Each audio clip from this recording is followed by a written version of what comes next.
Ìyálájé ti dé o aláyọ̀. Fúnkẹ́ Ìyálájé ti dé.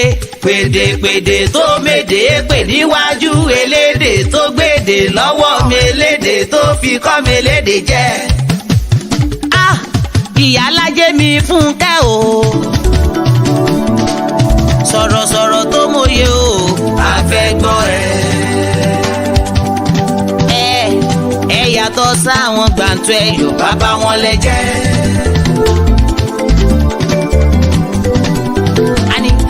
Yàtọ̀ sáwọn gbàǹtọ́ ẹ̀yọ̀ bàbá wọn lẹ́jẹ́.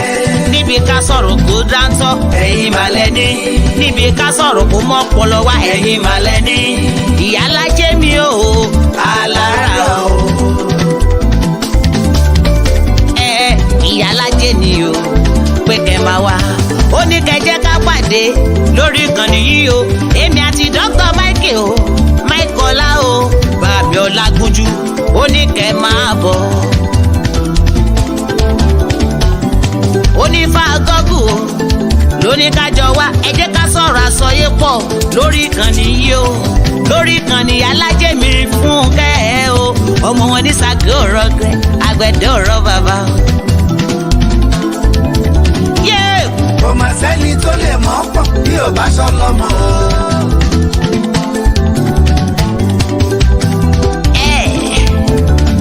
Ìyálájé àti Dr. Michael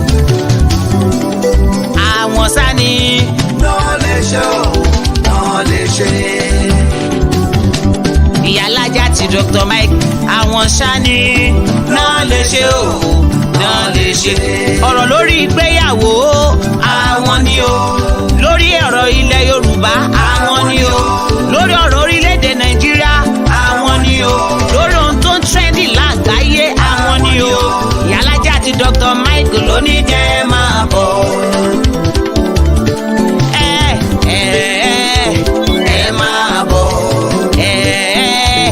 Ẹ jẹ́ ká jọ gbọ́. Ẹ̀yà ara mi ẹ jẹ́ ká gbọ́.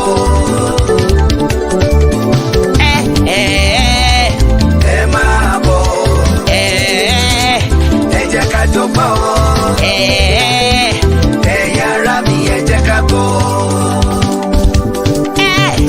Bàmí Moses Abiodun Òjó ló ní wípé ẹ jẹ́ ká yọ o. Ẹ mú kalẹ̀ sílẹ̀ ẹ wá gbọ́ wa o. Ọ̀rọ̀ tó dáńtọ́ ọ̀rọ̀ tó kún ọ̀rọ̀ tó mọ́pọlọ wá tó mú làákà ìdání. Ẹ mú kalẹ̀ sílẹ̀ jẹ́ ká jọ gbọ́. Dr. Moses Abiodun ọmọ wọn ní Ìgbàjọ.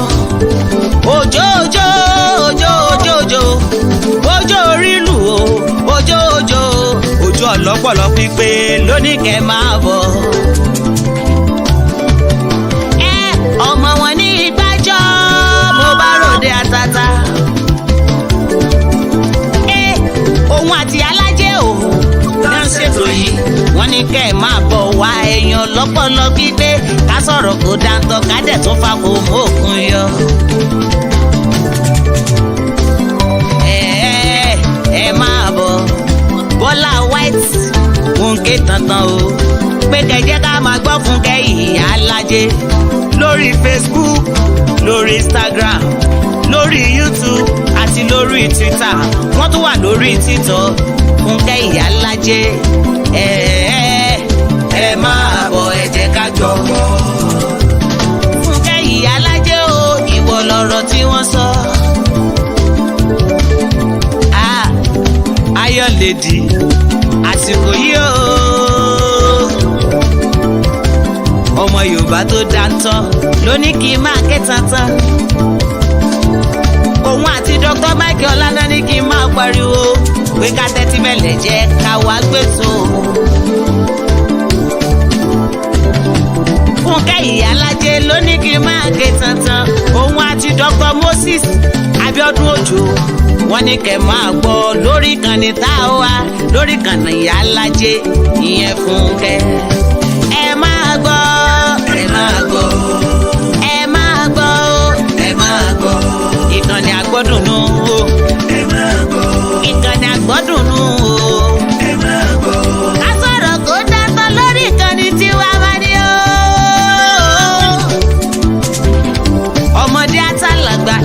gbàgbé pàtó máa ṣe give away once in a month. ẹ sáré ẹ wá gbọ́. Bọ́lá White o Bọ́lá mi mò ń pariwo. Alájọkẹ́ ọ̀sà ló ń pariwo lọ́wọ́. Ẹni tí ó mọ̀ mí ó lọ gbé náà wá kó wá wà lóyún lòun àbọ̀lì bèbí tó ń gbọ́ lọ́wọ́. ẹ máa bọ̀ ẹ jẹ́ ká jó gbọ́ ẹ̀yin ará mi ẹ jẹ́ ká gbọ́.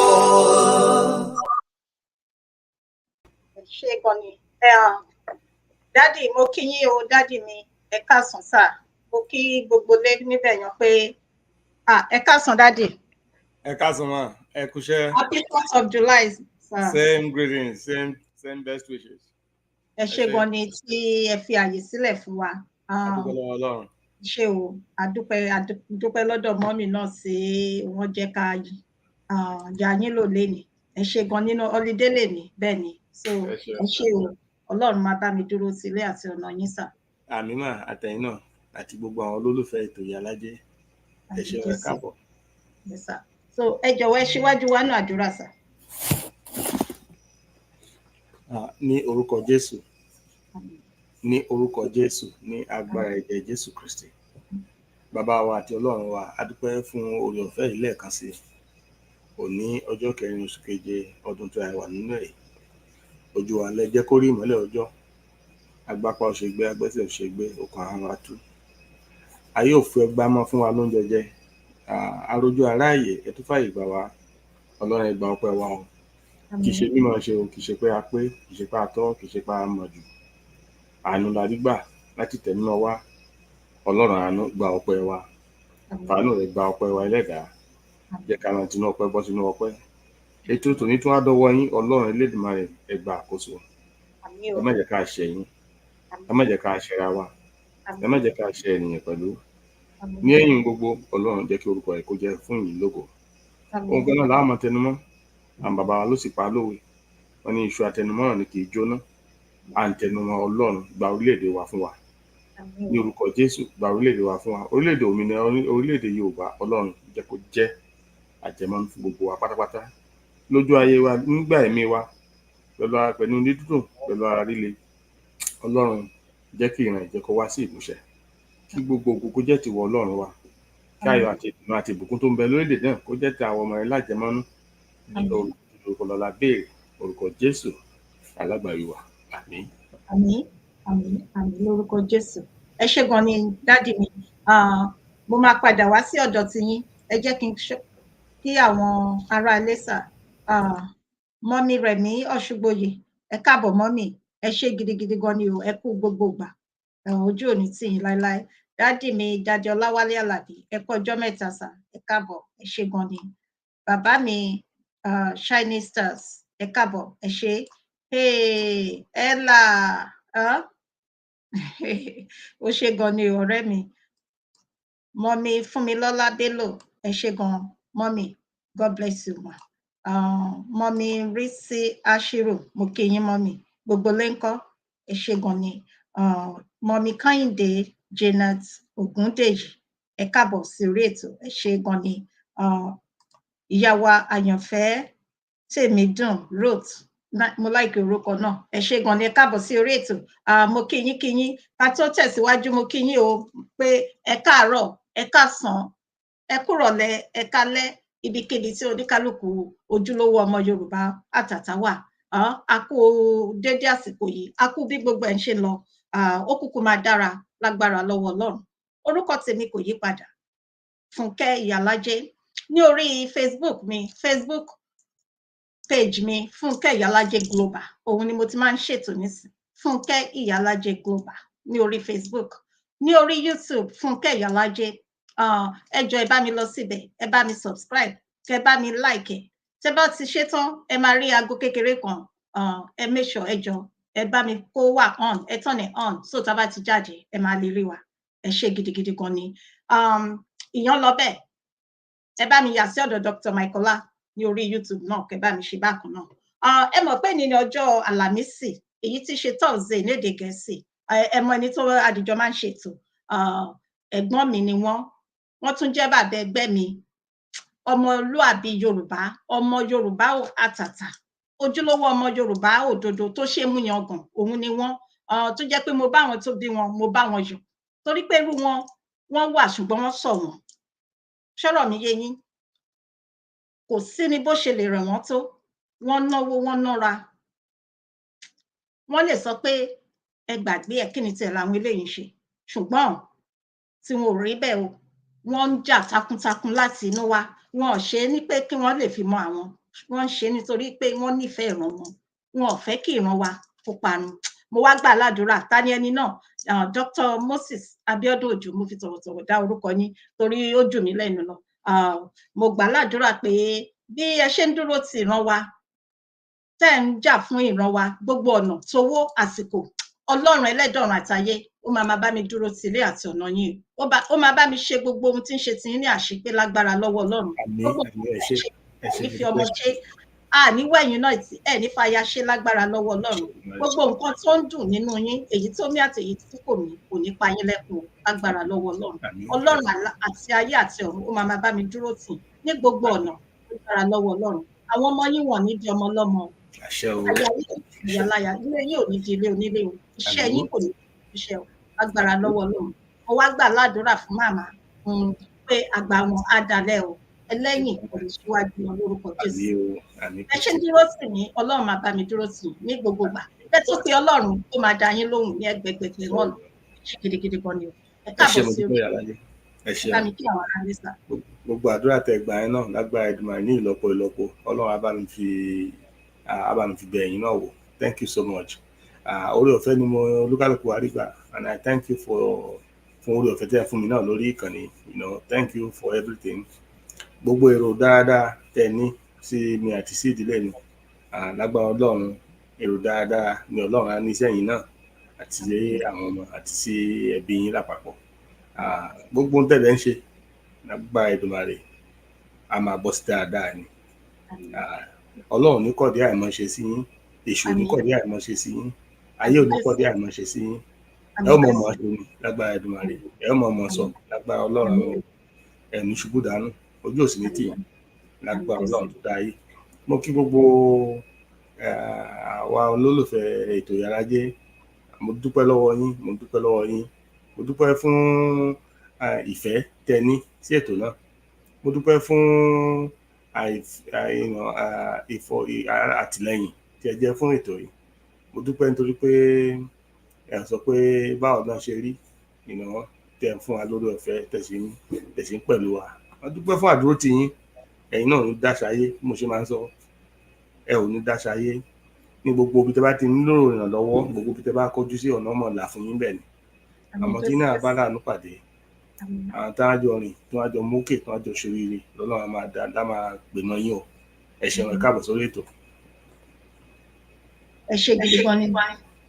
Ẹ kú ohun sà. Mo kí Ella. Ẹ má bínú. I want to greet you especially. You're such a loyal, faithful fan of this program. May the Lord prosper you. Beyond your imaginations, the Lord will surprise you, and will surprise you, and will be witnessed by the grace of God to your bright future. To see the bright height that you're able to attain. Don't forget, be a leader that you are to your colleagues, worldwide. Don't be afraid to establish something, to call the attention of like minds like you, to the wicked policies of this world against Africa, against the continent of Africa. You can expose it, and I know you will succeed in it. Wow, ẹ ṣé gan ni dádì. Ká tó tẹ̀síwájú, mo kí dádì mi, ìkan lára àwọn bàbá wa ní orí ìkànnì yìí nìyẹn, dádì Ṣọlá tí ẹ káàbọ̀ sórí ètò. Ẹ kú gbogbo ìgbà dádì, ẹ kú àdúgbò. Ẹ ní dánìkan sílé ayé o, àdúpẹ́ o. Ẹ là lẹ́ẹ̀kan sí dádì kí ẹ o, sórí bàbá ẹgbẹ́ wa. Ó ṣe gidigidi gan ni fún àdúró tì. Èní ni holiday, síbẹ̀ ọ̀rẹ́ mi, nǹkan tí wọ́n ń pè ní best friend, iṣẹ́ tí rí ń sìn. Ìgbà ni birthday ẹ. September ni birthday ẹ lásán. September, yes. That's good. Yes. Ẹ ṣeun. Yes sir, ẹ ṣé gan sir. so a máa tẹ̀síwájú. Orí ní àkọ́kọ́ ètò tèmi ó pín sí ọ̀nà abala 3 sí 4. Inú ẹ̀ àkọ́kọ́ ni pé èní ni ọdún ní orílẹ̀-èdè Amẹ́ríkà, ọdún tí wọ́n gba òmìnira ní ọwọ́ àwọn tí ó kó wọn lẹ́rú. So ẹ bá wa sọ nípa ẹ̀ sà ká tó tẹ̀síwájú. Mo kí gbogbo wa lẹ́ẹ̀kan sí pé a káàbọ̀ sórí ìpàdé. Èmi ìsọmọ orílẹ̀-èdè so a tẹ̀ mọ̀ pé a gbàgbọ́ lóòótọ́ a naturalize ṣùgbọ́n Nàìjíríà ní oṣù wà ní passport wa wọn á dẹ̀ tán bá yá a change sí Oòduà nation àbí ní Yorùbá nation náà dáa máa pè ní ọmọ Yorùbá ní mí. So mo kí àwọn ọmọ Amẹ́ríkà pé ẹ kú ọdún òmìnira tí inú tàwa ọdún torí orílẹ̀-èdè tí apá ibi táwa sí ń jà pé kọ́lọ́run lédùn rẹ̀ kó fún wa ní òmìnira, kó fún àwọn ilẹ̀ bàbá wa ní òmìnira tiẹ̀. Ṣùgbọ́n a lè torí pé àwa wà nínú ipò kan wọ́n ní tí ẹlẹ́kùn bá sunkún ká má bá wọn sunkún, táláyọ̀ náà bá ti ń yọ̀ ká má bá wọn yọ̀. So gbogbo ẹ̀yin ọmọ Amẹ́ríkà pátá a bá yín yọ̀, ẹ kú oríire, ẹ kú àjàyè. Ọgbọ́n kan tó kàn kọ́ wa, one lesson tèmi lè mú ẹ̀ ni pé tẹ bá mọ ìlú yìí wọ́n jà agbára wọn lẹ̀ ni o.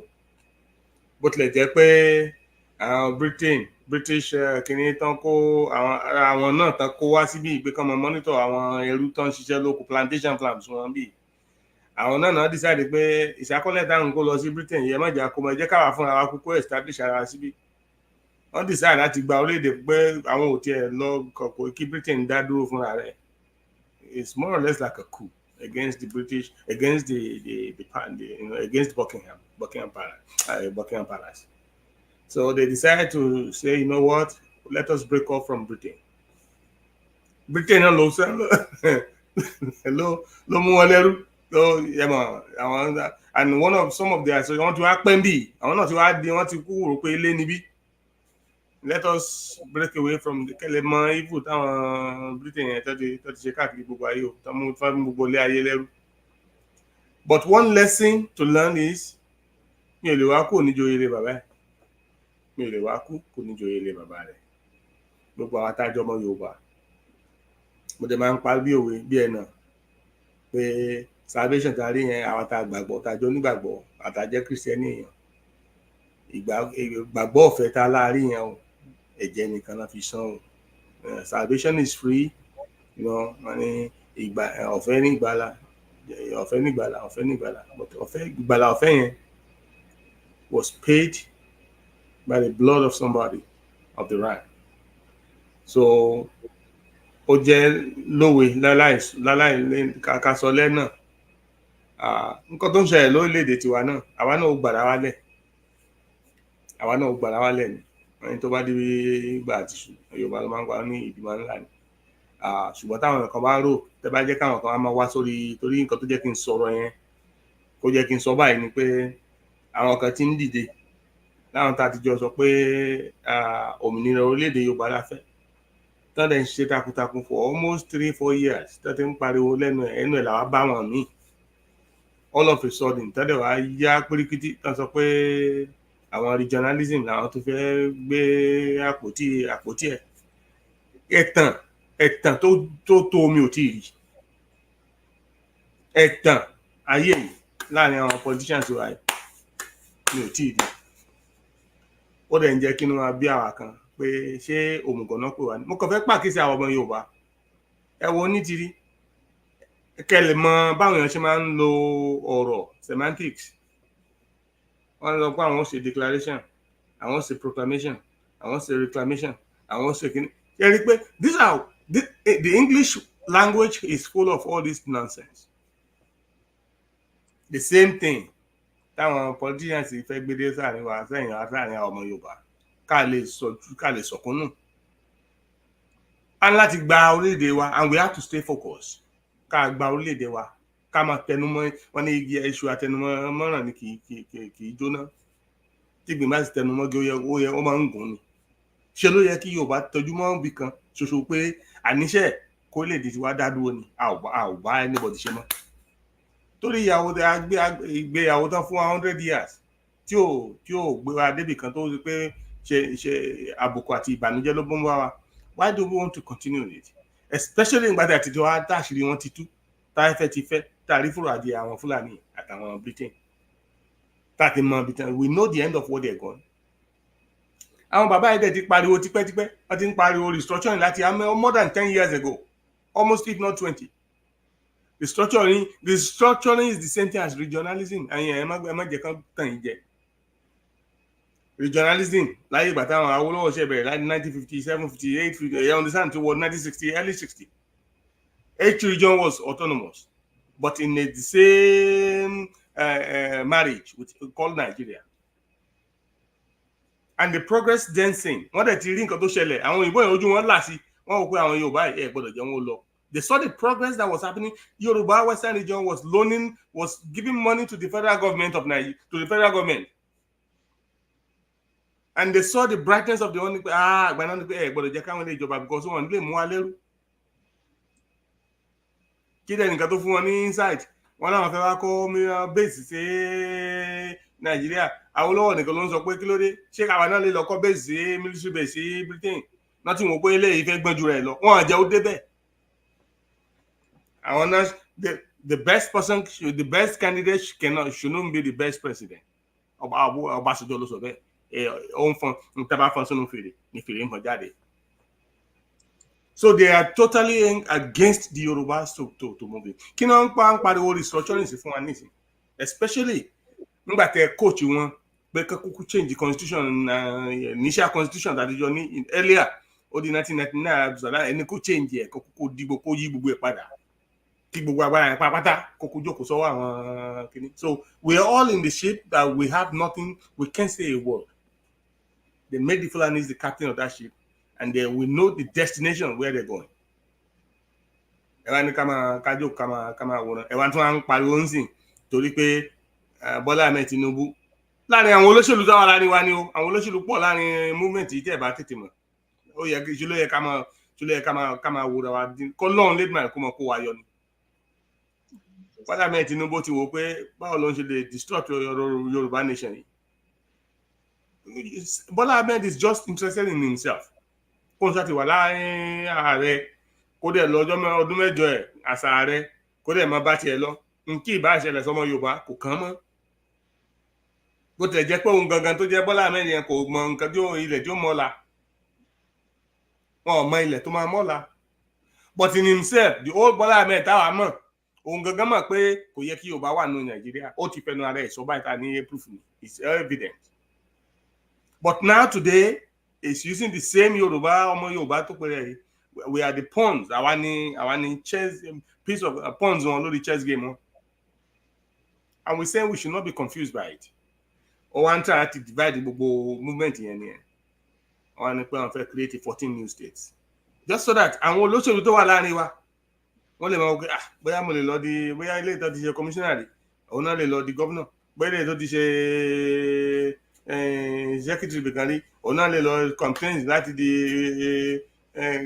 first lady ní state dìbò ní another state nǹkan tó àti ṣe. They created 14 new states. All of a sudden àwọn kan ti ń fò wọ́n ti ń fò parapara ẹ̀jẹ̀ àṣẹ regionalism just to break the movement apart to make sure that we don't have a single voice. Mo rò àwọn ọmọ Yorùbá káàkiri gbogbo ayé ẹ má jẹ́ ká gbọ́ ẹ má jẹ́ yẹ ìtàn jẹ wọ́n ti tàn wá several times o àwọn èèyàn yìí wọ́n ti tàn wá several times. We have been deceived multiple times. What else do you need? Àbí kí ni àlàyé tán fẹ́ ṣe fún wa àti rí nǹkan tán ń ṣe. We know they're playing games and the games they're playing eré pátá ń ṣe yìí ikú ló ń fà bọ́mọ Yorùbá. Àwọn Fúlàní ń gbé AK-47 wọ́n ń rọ́ wọlé gbogbo wa la ń rí ojú wa fọ́ etí wa ò sì di ẹ̀yìn ọmọ Yorùbá ojú ọmọ Yorùbá ò di. Kí ni nǹkan tá ń kó AK-47 ṣe ṣé àparò náà fi ń pa àbápàjẹ ṣé èkúté la fi ń pa ṣáfi ń ṣe ọkọ ọdẹ ni ọdẹ mélòó la ní ilẹ̀ Yorùbá tó ń pẹran tà. Àwọn oníṣẹ́ ikú tó fẹ́ ṣe iṣẹ́ ikú pa àwọn èèyàn wa wọ́n dẹ̀ ń kó wọn lé lẹ́gbẹ̀rún lójoojúmọ́ wọ́n dẹ̀ ń kó ammunition sí wọn lọ́wọ́ ẹ̀dẹ̀ ń sọ pé káwa máa sọ̀rọ̀ restructuring tẹ́ bá ṣe restructuring tẹ́ ń pariwo yìí ṣé Yorùbá nation kò ní sí nínú Nàìjíríà ni kí ni constitution Nàìjíríà sọ ìbéèrè mi number 2 nìyẹn ṣé ẹ lè sọ pé kí ọmọ Fúlàní kó mọ̀ wọlé Yorùbá àbí kí Yorùbá kó mọ̀ lọlẹ̀ Ìgbò àbí kí ẹ lè sọ bẹ́ẹ̀ náà regionalism means that Nigeria is still intact. That means the Fulanis can continue their agenda they have started a long time ago tán dẹ̀ ṣetán láti execute. Will that solve our problem? The problem is not this problem is more than that. Àwọn Fúlàní ò ní àwọn ní ẹ̀yà ní gbogbo ayé tá a mọ̀ yìí tí wọn ò ní orílẹ̀-èdè tí wọn ò nílẹ̀ bàbá tí wọn ò ní ogún àjọbí ilẹ̀ alárìnká ni wọ́n darandaran ni wọ́n ní orílẹ̀-èdè wọ́n dẹ̀ ti wá dídá mi pé you know what Nàìjíríà yìí ò ní bàbá àwọn ti sọ fáwọn pé àwọn òkùnkùn gbà àwọn ò fi ṣe orílẹ̀-èdè tàwọn Ọlọ́run ló sọ bẹ́ẹ̀ bàbá àwọn ló sọ bẹ́ẹ̀ fáwọn. This is their agenda. We all know this fact. Ṣé àwọn mo fẹ́ béèrè ṣé àwọn àgbàlagbà yìí wọn orí wọn ò pé ṣé orí wọn kú ni orí wọn ò kú ọpẹ́ ẹ̀fún ni ló pọ̀ jù nínú àwọn míì nínú wọn ọpẹ́ ẹ̀fún tá ó jẹ wọ́n fẹ́ gbà wọ́n dẹ̀ fẹ́ fi tọ́mọ Yorùbá fẹ́ jẹ́ wọ́n fẹ́ fi ṣe sàrà káwọn tó bá ti wọn lọ. Mo rọ àwa èèyàn àwa ọmọ Yorùbá lágbára Ọlọ́run Èdùmàrè táwa náà fi lè ní ọjọ́ òmìnira tiwa mo gbàdúrà pé kò dẹ̀ ní pẹ́ mọ́ nígbà tá à ń kí Amẹ́ríkà káwọn náà múra ká má sọ̀kúnnù ká má jẹ́ káwọn olùtàn ẹlẹ́tàn ká tún tàn wá mọ́ ṣe ló yẹ ká fojú pọ̀ sọ́dọ̀ kan ibi táwọn bàbá yìí nìkan ibi táwọn pàápàá jùlọ ibi tí ọ̀nà tí bàbá tó yẹ nìkan gbowó àtẹ̀yẹ ká tẹ̀lé wọn ká lè jàjà ilájàyè tó bá sì dé àkókò tí olùkàkó mọ tí ó mọ dáàbò bo rẹ̀ ká lè dáàbò bora wa tó bá jẹ́ pé regionalism tó ń sọ yìí ó fún wa ní boundary tiwa tá a lè nù ẹ̀ṣọ́ tiwa tí ì ṣe pé kíní ẹ̀yin náà gbogbo wa la mọ̀ náà gbogbo àwọn Fúlàní náà ti wà ní gbogbo high offices káàkiri tó bá lọ sí police àwọn ni bó lọ sí army àwọn ni bó lọ sí navy àwọn ni bó lọ sí customs even ayé ìgbà tí Bọ́lá Ahmed Tinubu wà bẹ́ẹ̀ temporarily ni damage what they have done is way too much to correct in such a short span of 4 or 8 years. So how are you going to stop that? And they're very patient. They're very calculating. Ọṣẹ tó ń ti ṣe fún wa, àwọn èèyàn wa ò lè dákú mọ́. Gbogbo àwọn ọmọ wa tó jẹ́ tó ń ṣẹ́gun tó ṣe gbọ́ ẹ̀ ti jápa. Gbogbo àwọn bàbá àgbàlagbà tó darúgbó yẹn náà ń lépa núgbó. Àwọn obìnrin wọn ti sọ wọn and most other people tó ń wò pé mi ò lè wá kú wọ́n ti sá lọ sí bí Ghana náà sá lọ bí Kútọ̀nù náà sá lọ bí kíni. What else is left? They're just going to overrun the place. One day they big power here. They will get everybody will surrender. Every other person in YORUBALAND will just say, you know what? And then they will take over the whole country. This, and then we start playing with this stupidness, with this stupid agenda. We are toying with our lives.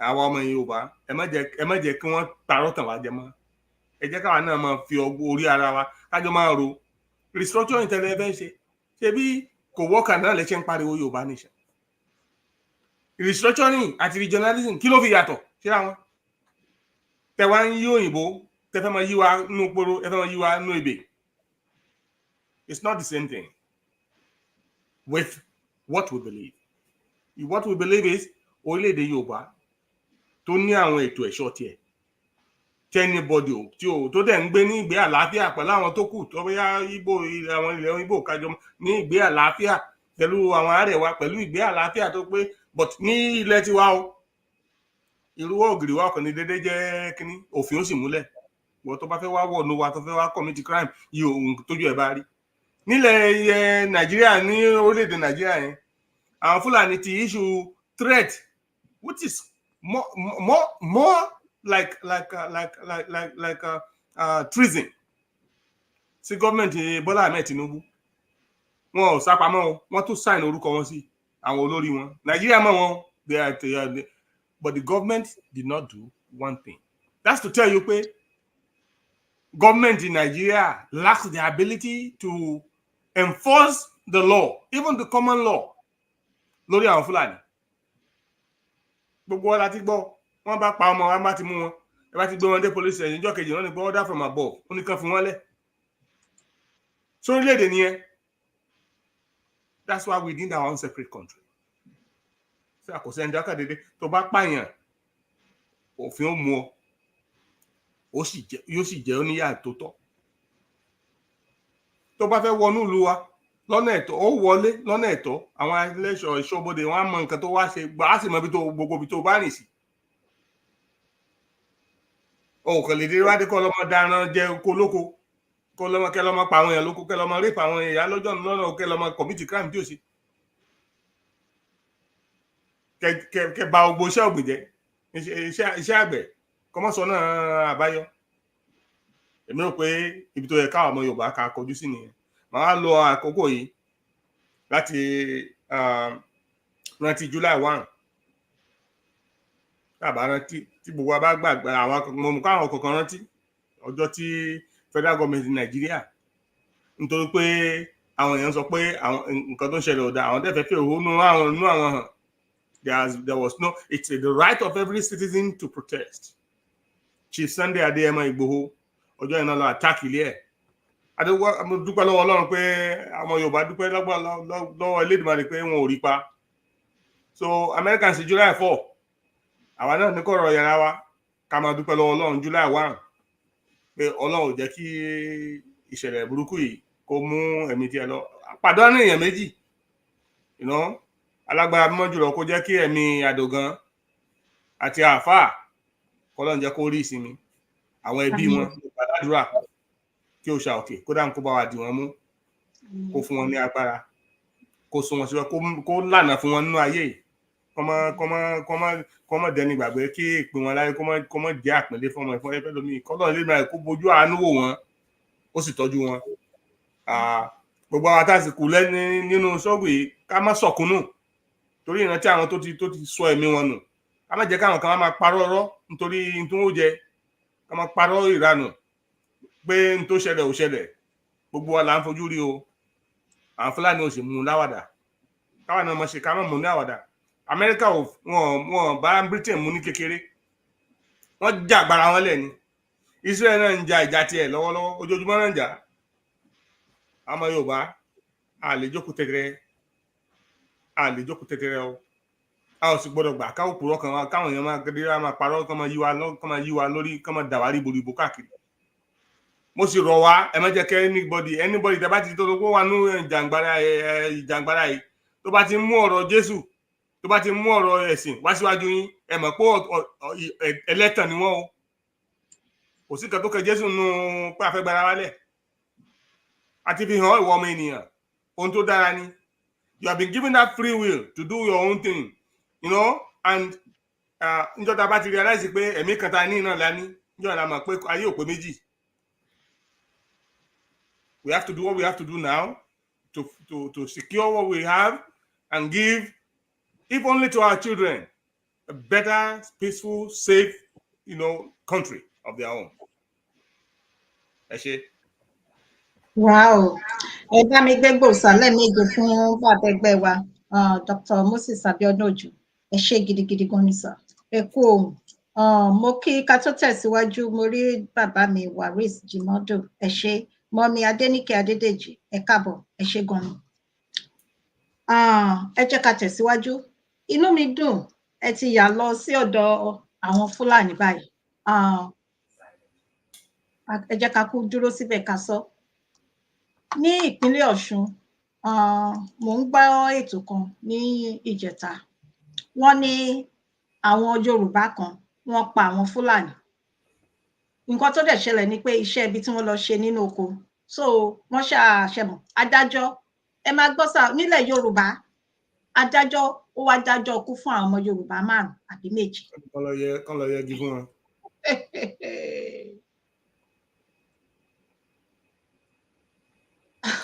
Ṣé rí nǹkan tó rọrùn pẹ̀lú Nàìjíríà pọ̀. Bó tilẹ̀ jẹ́ pé èmi tún wá ń gbọ́ another because àwọn kan send the voice notes kan káàkiri láti Ọ̀ṣun yẹn náà mo ṣe get àwọn voice notes bíi méjì or mẹ́ta lénìí tó ń sọ pé wọn kì í gbà wọn tán ní kán lọ pa wọn kì í ṣe Yorùbá o pé nǹkan tó ṣẹlẹ̀ pé àwọn ọmọ náà try láti gba ransom lọ́wọ́ bàbá wọn pé Fúlàní làwọn ọmọ yẹn bóyá wọ́n rí bàbá wọn náà tó ti gba ransom ṣe get wọ́n á fẹ́ lo owó bàbá wọn ò fún wọn wọ́n á lọ jí bàbá wọn gbé wọ́n ní ṣùgbọ́n tẹ́ bá worúkọ wọn náà pé bí wọ́n ti fẹ́ bí pàtó pé ẹ̀mú pé ilẹ̀ Yorùbá náà bí wọ́n sí pé tẹ́ bá rí Fúlàní ni ẹ̀ ní mọ̀ pé kì í ṣe Yorùbá ṣe understand so that's the story tẹ́mi gbọ́ láàrin àwọn kan tí wọ́n nípa nínú struggle ní láti ìpínlẹ̀ Ọ̀ṣun wá now nǹkan tí mo wá fẹ́ sọ lélẹ́yìí bóyá yálà àwọn jẹ́ Fúlàní wọn jẹ́ Fúlàní yálà Yorùbá ni wọn torí ọ̀rọ̀ òkèèrè tí ò bá nìkan ọmọ nílé kan ṣe rí pé story yẹn ti ń ní ké lẹ́sẹ̀ but the fact remains pé àwọn Fúlàní kí náà ń ṣe lórí ilẹ̀ ibi náà ń ṣe fún wa ní ìfẹ́ ká sọ ká má don't let us lose the focus. They are coming to our lands, they are kidnapping, they are killing, they turn kidnapping to prosperous business. What is so kidnapping to multi-million, billion naira corporation? The kidnapping, and they're using that money to constantly buy weapons for what? Oh, if you have weapons in Pamalu, our money, one thing. Now, this is a miscarriage of justice. We know what their intentions are. We know the atrocities. Táwọn Fúlàní ń ṣe. Táwọn èèyàn bá tuntun wá now wọ́n ní ẹ̀mí Fúlàní bọ́ lọ́wọ́ ọmọ Yorùbá. Ṣé ó yẹ ká kíá ni? Kò yẹ ká bìkítà. Ibi tẹ́ tí wọ́n hàn pé àwọn gọ́ọ̀mẹ̀ntì this government it doesn't matter whether ọmọ Yorùbá ló wà ní presidency nǹkan táwa dé ń pariwo láti bẹ̀rẹ̀ nìyẹn. Because of the structure and the presidency itself is not the ultimate power in Nigeria. There are some sacred cows. And just like it is in every part of the world, none. Even in America, you know, as with the basic type of government only, they still have some sacred cows, some high big wigs. So they may not be known in public like that. They're not the type, but they are power brokers. Bó ṣe wà káàkiri gbogbo àgbáláyé náà nìyẹn. Tinubu is realizing the fact that he may be Nigeria's president, but there are limits to his power because of these secret cows thought were implanted. And this is what is happening. As they are, Ben only trenches káàkiri in all the arms of government, including the judiciary. Judiciary in Nigeria is very funny. Èmi ò rí báwọn èèyàn tẹ bójú òṣè ń tì wọ́n gan-an tán gbé wíìgì sórí. Tán láwọn gbé wíìgì sórí as attorneys and members of the, you know, as justices and members of the bench. Because the system itself is rigged and corrupted and only meant to serve a portion of the community of the country and protect their interest. Tí o bá ti protect the interest Fúlàní, irọ́ ni. Ṣé àwọn tó lọ mú kí ló ń pe orúkọ Fúlàní ní Ìbàdàn gbà kan tí nígbà tí Ààrẹ Ọ̀nà Kakanfò tó lọ́run ti lọ ní kan lọ mọ́ gbà tán kò ń ṣàwọn ẹ̀yẹn náà mú sí mọ́lé eventually ni láti mọ́lé. So kí la ṣe wá expect new justice láti Ọ̀ṣun state gbàdọ̀ pé Fúlàní lẹ́pa ara àwọn èèyàn tán ní wọ́n fi poison sí oúnjẹ sí oko wọn tí màálù jọko màálù kú wọ́n dẹ̀ wá padà wọ́n lu màálù pa o wọ́n yìnbọn sí màálù o màálù wá jẹ́ oko ní o ó sì jẹ èèwọ̀ ẹ wá padà wá fi law enforcement ṣé is there any legal standard tó allow pé kàn tẹ̀ tí wọ́n á lè sọ pé wọ́n arrest ẹni tó lóko. That's the level of injustice. Don't know. They still are bold enough. They use the Nigerian police to come and arrest the owner of the farm. And evidence ẹ wá ní pé ẹ̀yin ṣe tán láti ṣe calculation nǹkan tí màálù bàjẹ́ ṣùgbọ́n màálù yín tó kú tó pa. This is how people are very senseless and heartless in that country. tó bá jẹ́ ọlọ́pàá, if you cannot bow to your supervisor, wọ́n á kick you out from the police team. tó bá wà ní navy, same thing. tó bá wà ní custom, same thing.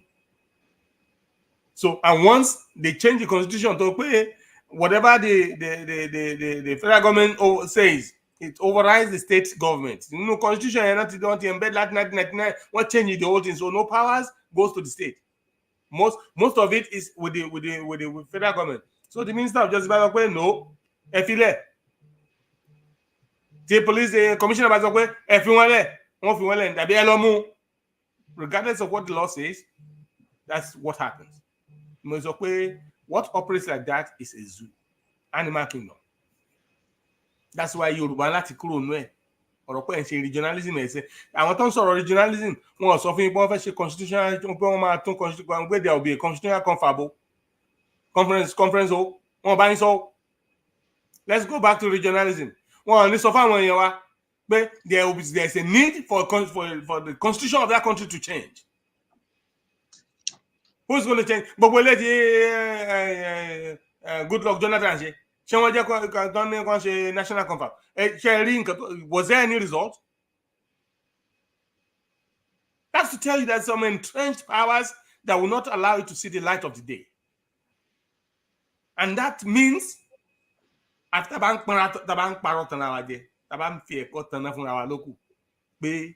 only option we have is to leave from Nigeria. Exit at all costs. Otherwise, we'll just be playing and misleading ourselves until we all perish as a nation.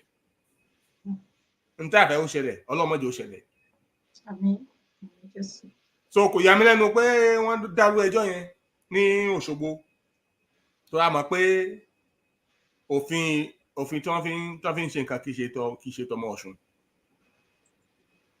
àbá gbé ọmọ Yorùbá síbẹ̀ as a judge, as a adájọ́, ìbá ṣe whatever ẹjọ́ tí ó dà àfi tó náà bá ṣe tó fẹ́ kúrò lọ́fíìsì lókù tó náà fẹ́ ṣègbè pátápátá tó bá ṣe tó fẹ́ tàṣà àgẹ̀rẹ̀ lẹ́nu iṣẹ́ lókù. ó sì níran, ó ní ibi wọn ní pé tó ta ni ó bá wọn tọ́jú ọmọ òun mi ò lè wá kú o torí ẹnikẹ́ni. ni mo ṣe ń dúpẹ́ lọ gbogbo àwọn tó ń ṣọkà akin, pàápàá jùlọ àwọn tó wà nílé tó ń ṣọkà akin tó ń dúró lóòótọ́ pé kí ọmọ Yorùbá kó lọ. mo kí yín, ẹ ṣé kúṣẹ́.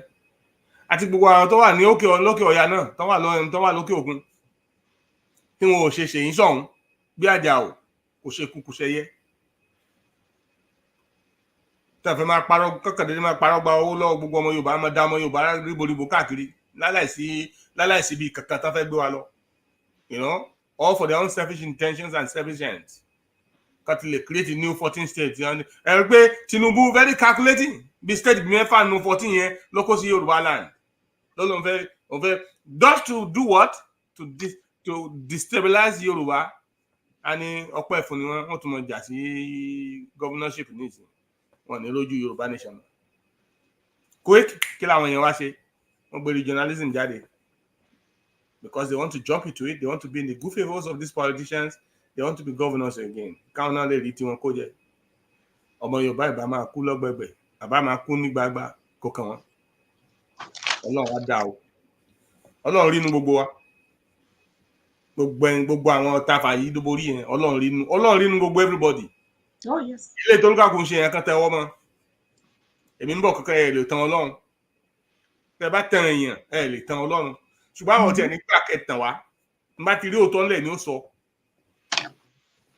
Bàbá mi ò sí láyé mọ́, mo ti dàgbà èmi náà dàgbà bí mo ṣe wà kí ni kò dẹ̀ tẹ̀dí mo fẹ́ bá mi kọ pé kí n má sọ eléyìí tẹ́mi sọ yìí mo sọ ná Ọlọ́run fún mi lóore fẹ́ àti sọ. tó bá wá ṣe pé òótọ́ ni mo ń sọ òótọ́ yẹn kó gbà mí là. Àmín. ẹ ṣé. Wow, ẹ kú iṣẹ́ ọpọlọ sà, ọpọlọ yín kò ní dọ́bà o láṣẹ Èdùmàrè. Mo kí bàbá wa MJ 700 ẹ káàbọ̀ dájú ẹ ṣé gan sà. So a tún máa bọ́ sí a tún máa kúrò nínú ọ̀rọ̀ lẹ́ ń sọ yan sá o. Ó dàbí pé thanks okay àwọn èèyàn ń dúpẹ́ ní ọwọ́ yín sá fún tẹ́ bá ń rí kọ́mẹ̀ntì nípa. Dádì ti pè wọlé o. Ẹ káàbọ̀ sórí ètò dádì. Yàrá jìnnà lẹ́wọ̀. Yes sir, yes sir. Káwọ̀ sà. Ẹ kú sí ẹnu. Ẹ̀dẹ̀kú àsìkò yìí. Yes sir. Àwa nìyẹn. Ẹ̀lẹ́gbọ́n àbímọ àti òye tí Ọlọ́run bá Elédùmarè fún yín. Ọlọ́run ní gbà lọ́wọ́ yín o lágbára Elédùmarè. Lágbára àwọn ọ̀dìdẹ̀.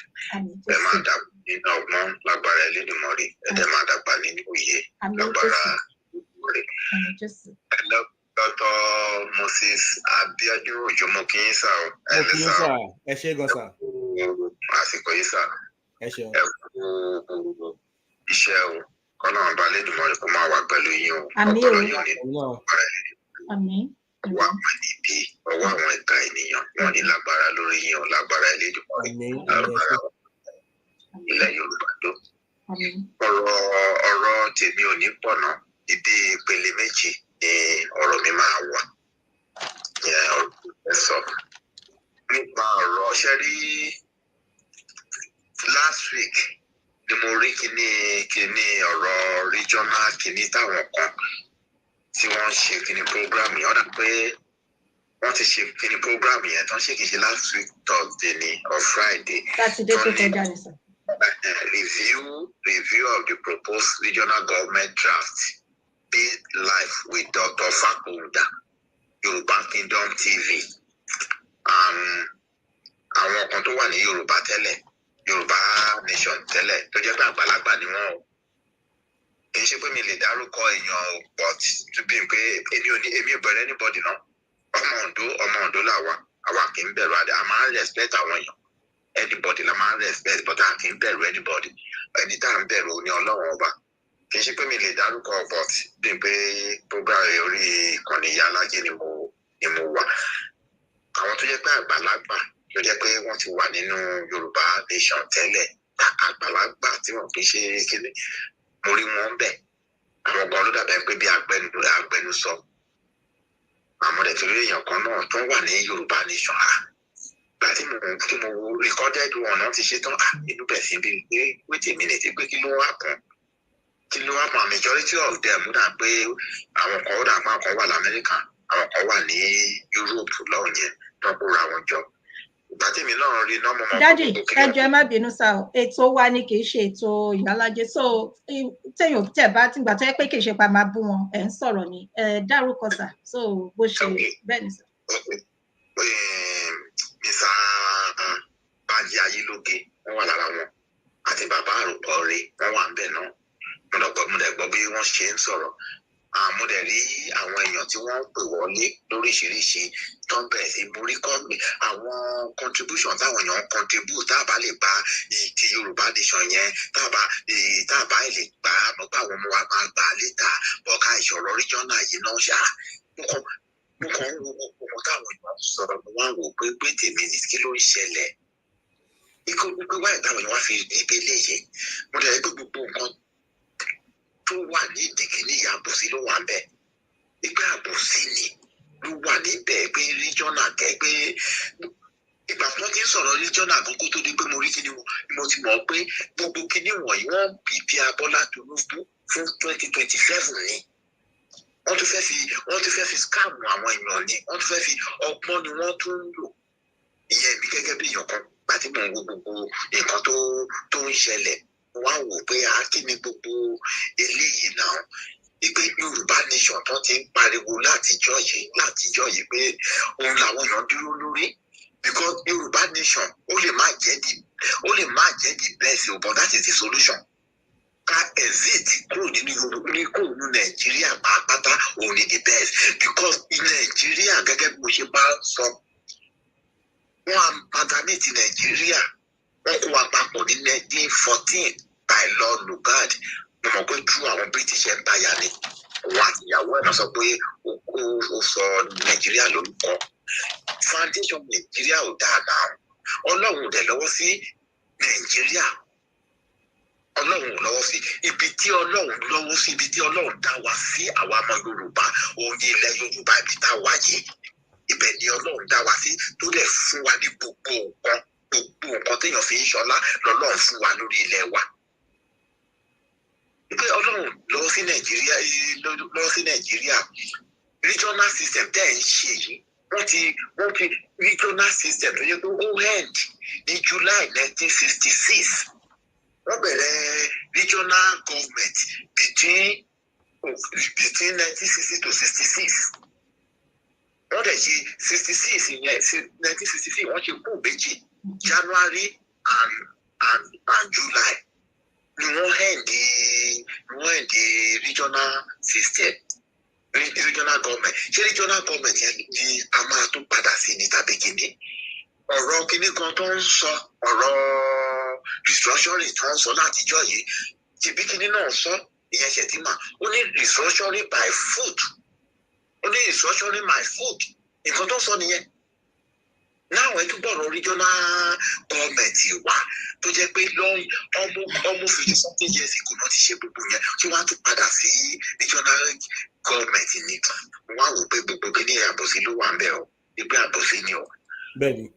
Ṣé ọdẹ George mo rí kinní tó ṣe interview tó ṣe pẹ̀lú kí lorúkọ ẹ̀ pẹ̀lú Yorùbá Tòótọ́ TV níbi 2 weeks ago ṣé Bọ̀dé George ara àwọn politician ní PDP ló wà Èkó ń bẹ̀ yẹn ló wà mo gbọ́ nǹkan tó sọ nípa ọ̀rọ̀ regional government ó ní gbogbo kìnìyàn ò lè possible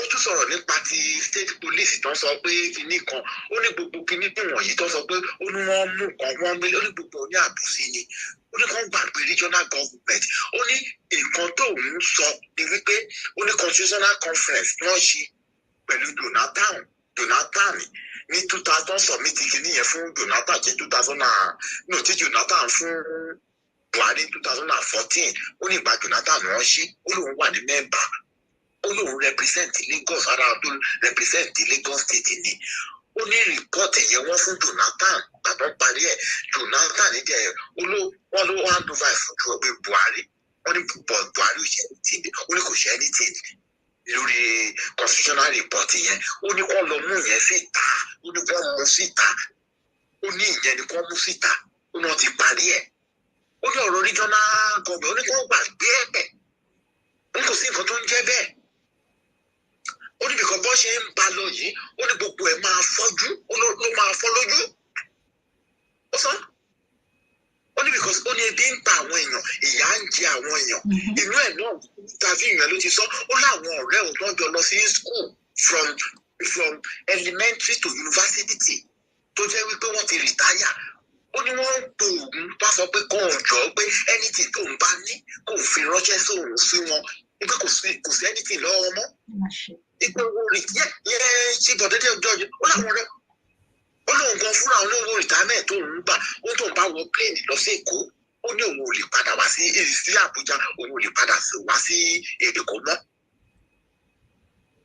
ó ní ìlú le ó ní gbogbo ó ní ọmọdé ń kígbe àgbàlagbà ń kígbe arúgbó ń kígbe ọ̀dọ́ ó ní ìlú ó ní tó bá ń ba lọ bẹ́lẹ̀ gbogbo ẹ̀rù máa fọ́ lójú ó ní tó ń bá tù tó ó ní kò lójú ó ní kò lè ní lójú ọ̀rọ̀ kìíní yẹn ló ṣe. lè tó tó bí Jésù wá gan kò lè rí tó. ṣé mo pé tiẹ̀ ló ń sọ ṣé mo pé òun àti politician ṣé ọ̀dọ́ sáà ní sáà. bẹ́ẹ̀ ni sáà mo gbọ́ tí mo kàn èmi náà kàn já sínú kẹlẹ́. bẹ́ẹ̀ tiẹ̀ ló ń sọ bọ̀ tí ẹ mọ̀ pé Yorùbá nation táwa ń pariwo tó jẹ́ pé bàbá Bánjí Akíntóyè tó jẹ́ pé ìyẹn ni wọ́n stand lé lórí Professor Bánjí Akíntóyè àwọn náà ti ṣèṣòlú rí nígbà ṣé First Republic pẹ̀lú bàbá Báfẹ́mi Awólọ́wọ̀ ni nígbà yẹn lọ́hùn àwọn náà ti rí gbogbo wípé the only solution ni wípé ká ṣe kí lorúkọ ẹ̀ kí Yorùbá dá dúró àwọn èèyàn tó dẹ̀ ní ọgbọ́n àti ìmọ̀ àti òye tí wọn kì í ṣe alábòsí tó jẹ́ pé àwọn Yorùbá gidi nǹkan tó stand lé lórí nìyẹn nǹkan tó believe nìyẹn because it's not about ti pé bóyá ọ̀rọ̀ Fúlàní wọ́n ń pa àwọn èèyàn àwọn bàbá wa lóko wọ́n ń bá àwọn ìyá wa sùn nínú oko, wọ́n terrorize, wọ́n lé àwọn èèyàn kúrò lóko wọn, wọ́n fẹ́ gbalẹ̀ wa. It's not only about that. Àṣà àti ìṣe wa, a lot of things nípa wa ni that is the reason tá láfi gbé dá dúró. Kí ni wọ́n ń pè lórílẹ̀-èdè? Orílẹ̀-èdè ni àwọn ẹ̀yà kan tó ní èdè kan, tó ní àṣà kan, tó ní ìṣe kan. Nǹkan tó ń jẹ́ orílẹ̀-èdè nìyẹn. That is the main reason, because tá bá fẹ́ gba Yorùbá, tí Yorùbá tó bá fẹ́ dá dúró, wọ́n máa ṣe fresh constitution ló máa ṣe, tó jẹ́ pé ìbí kan ò ga ju ìbí kan lọ. Kò sí pé àwọn kan jẹ́ godfather tàbí àwọn kan wọ́n above law tàbí kò sí nǹkan tó ń jẹ́ bẹ́ẹ̀ yẹn. Rárá, ṣẹ́rí Fẹlá ti sọ kínní yìí o. Téèyàn bá lọ gbọ́ orin kan Fẹlá kan tó kọ nípa ọ̀rọ̀ Confucian breakbone, Fẹlá ti sọ, ó ní Nàìjíríà máa head. Téèyàn bá lọ gbọ́ orin kí ó ní Fẹlá ti sọ kínní àránìsí. Ó ní ìgbà yẹn náà ló kọrin tó jẹ́ pé ó ní gbogbo nǹkan Nàìjíríà ló wrong. Ẹni tó bá téèyàn lọ gbọ́ kínní collection Confucian breakbone, ó pẹ̀lú Fẹlá ti sọ síbẹ̀. Pé Nàìjíríà máa head. Pé bíkọ́ gbogbo nǹkan Nàìjíríà ló kó wọn. Ìgbà náà ló kó ibẹ̀ náà ló tún ti kọ́tọ̀rin nípa ọ̀rọ̀ ojú ẹlẹ́gba. Ó tún fi ṣe example. Ó wà nú Fẹlá ní Nàìjíríà máa ó ní kò fún Fẹlá ó ní ó máa head.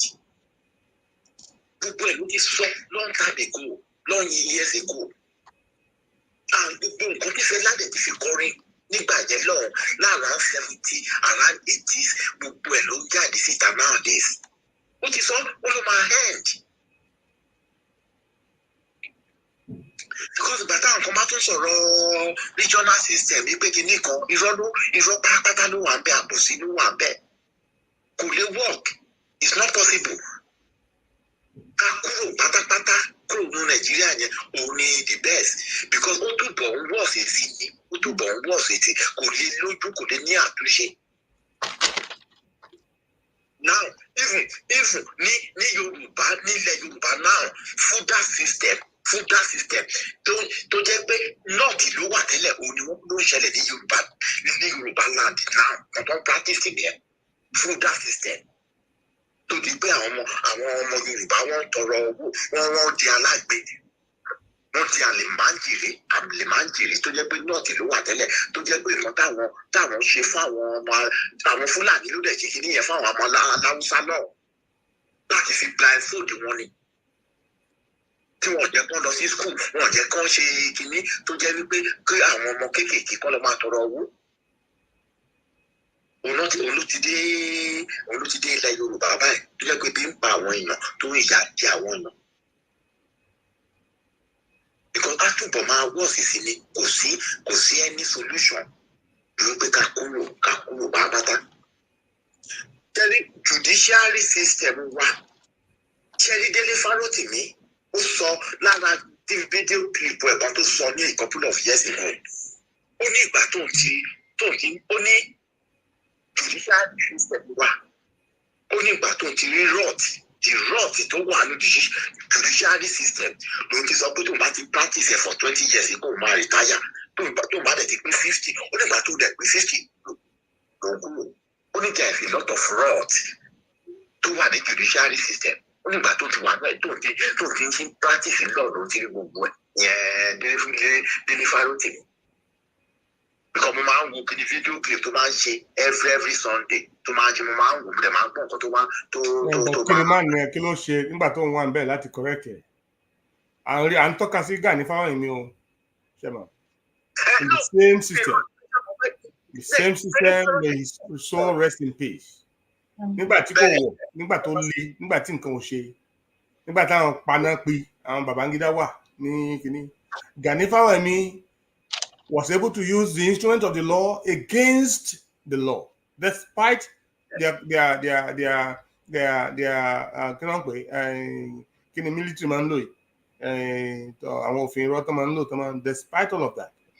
Gani Fáwẹ́hìnmí spoke up. Ẹni ò gbọ́ orúkọ ọmọ nìyí. It is easy, Sherry, mo fẹ́ ẹ má bínú pé mo interject.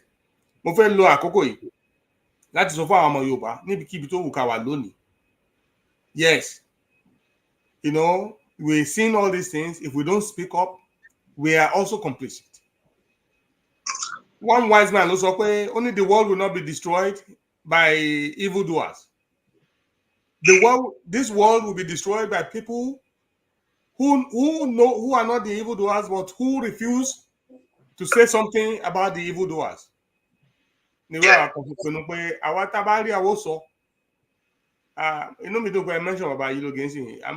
was very close to him. Yeah, but I was also very disappointed by the Morin Kotoshele. Kerry, our politicians, what they will always do. For example, a conference Toshe recently, one make sure one target here. It's not a mistake. It is not a coincidence. It was a deliberate, calculated attempt to destroy Yoruba movement. Because what target here? So bi-weekly YSM council meeting man take place for the same exact date, the same exact time.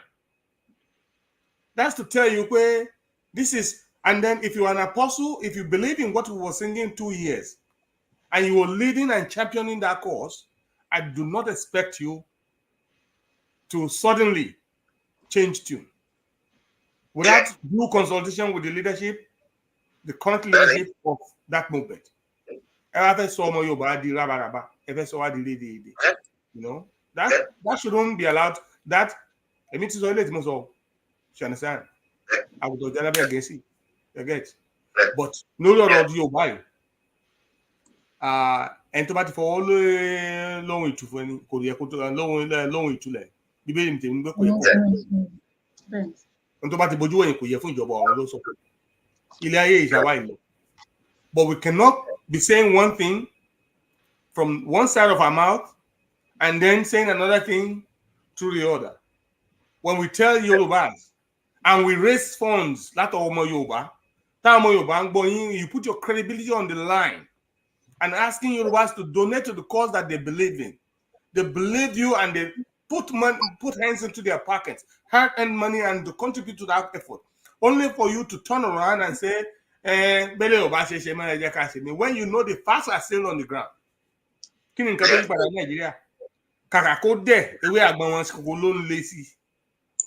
are we like that? In terms of our Yoruba,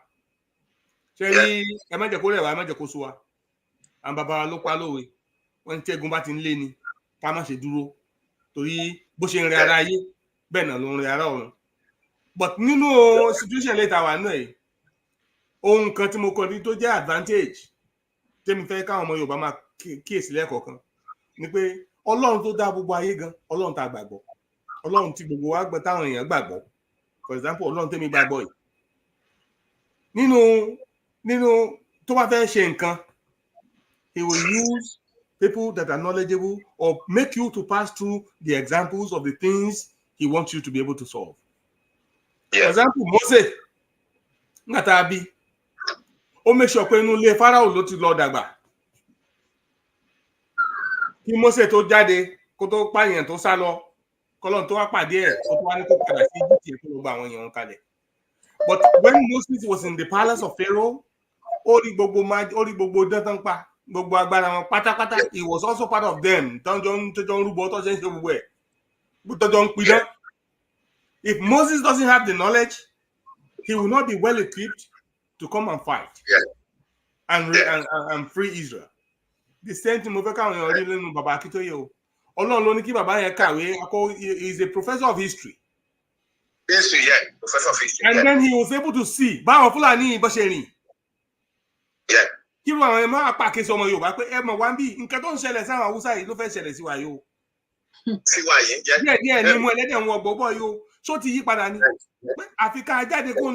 he went home. He spoke with all these Afenifere people. When the jury called, okay, Jonathan Mashe. But now they were all in agreement. This is the result of my research. Bye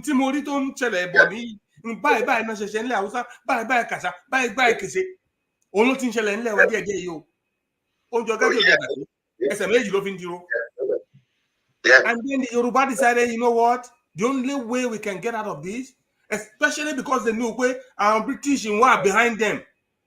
And only recently, through WikiLeaks, like America going to sponsor Boko Haram. Yeah. Yeah. So why are we playing with gunpowder in our hands when we know the only solution is to get out of that place? Yeah, completely. At least. Yeah, so anybody that is advocating regionalism, they're just playing with words. By time. They're just trying to, they want to make sure we will not even have a chance to fight. Yeah. Yeah. And trust me, there will be a fight. Yeah. Yeah. Yeah. And I've been, sir. Yeah.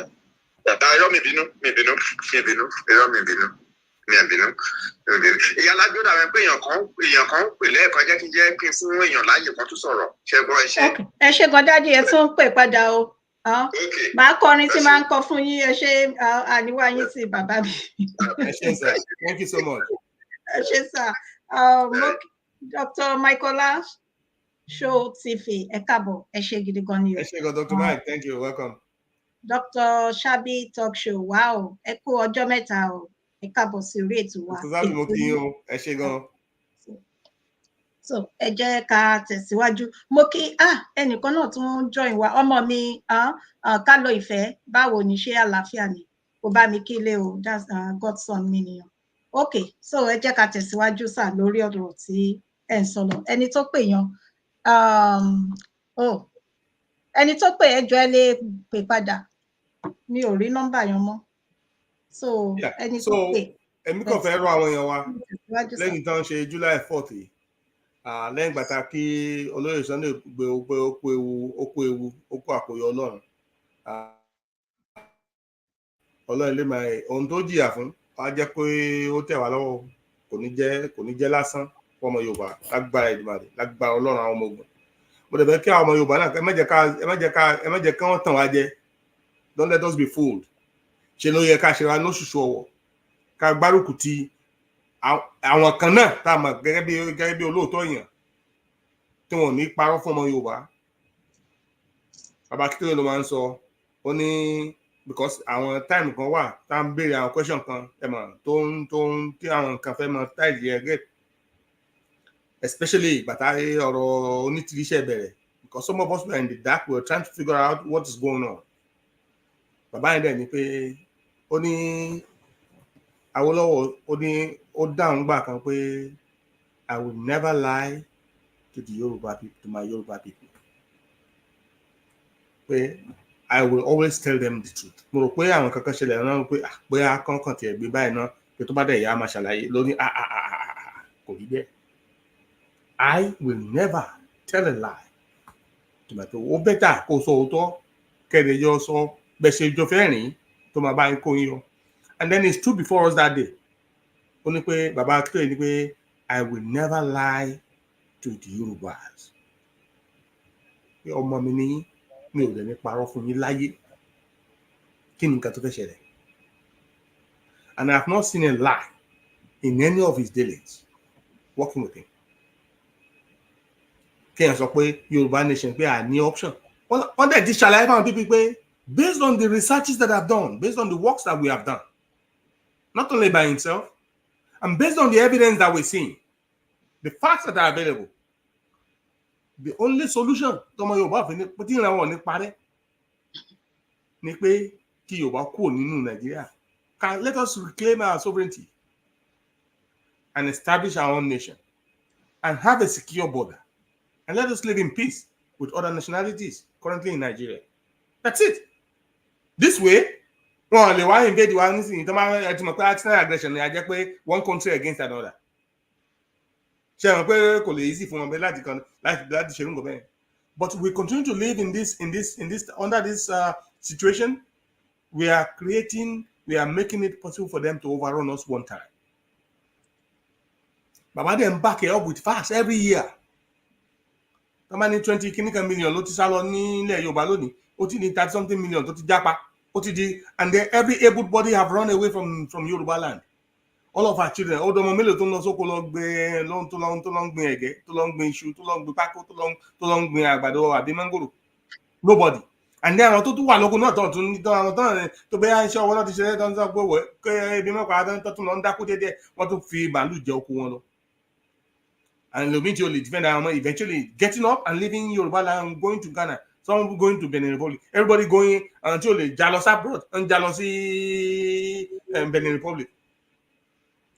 Àwọn afi àwọn arúgbó ní kàkà lẹ́yìn àtàwọn gbà mélòó náà fi máa gba owó létà. Ẹnìkan sọ recently based on researches pé in the next 20 years, maybe 10 or 15, 20 years, most of the senators in Yorubaland will be Fulanis. This is where they come in. All of the senators from the Nile Latoke Oyalo, they use religion to destroy the Emayas. They put them their Fulani as Emayas.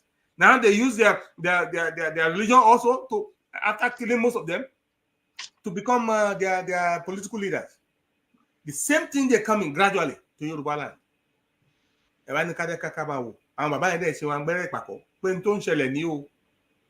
Wọ́n dẹ̀ sọ fún àwọn pẹ̀lú ìbí bàbá Akíntóyè náà ara wọn Afẹ́nifẹ́re ń tẹ́lẹ̀. Bàtà àwọn Afẹ́nifẹ́re decide pé most of them decide pé jẹ́ ká máa sọ náà nìkan tó pé ẹjọ́ náà kàn fẹ́ máa tò. Ní bàbá Akíntóyè já kúrò bẹ́ẹ̀ pé no. Ẹ jẹ́ àsọ òdò fún àwọn Yorùbá. Ẹ jẹ́ àpín o. Let us run o from this danger. Ẹ̀yin kan wá kóra ń jọ lẹ́sẹ̀ wá sọ pé lọ́ọ́ ṣe restructuring tẹ́tẹ́ pariwo tí ò lọ níbi à. Joining the restructuring my food. All because now Tinubu government trying to just stay his own tenure in office. Will create 14 more states. 6 states, new states, current Yoruba nation. You understand?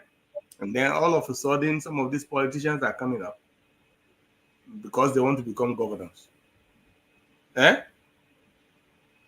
So gbogbo nta tin ṣe yẹn wá de so ṣe kò sóòótọ́ nínú ọ̀rọ̀ tá à ń sọ àbí ṣe situation Nàìjíríà àwọn ọmọ Yorùbá ó ti yí padà ṣé nǹkan ti yàtọ̀ ní orílẹ̀ Yorùbá lè ṣe ń sọ fún wa ń sìn pé káwá jókòó regionalism.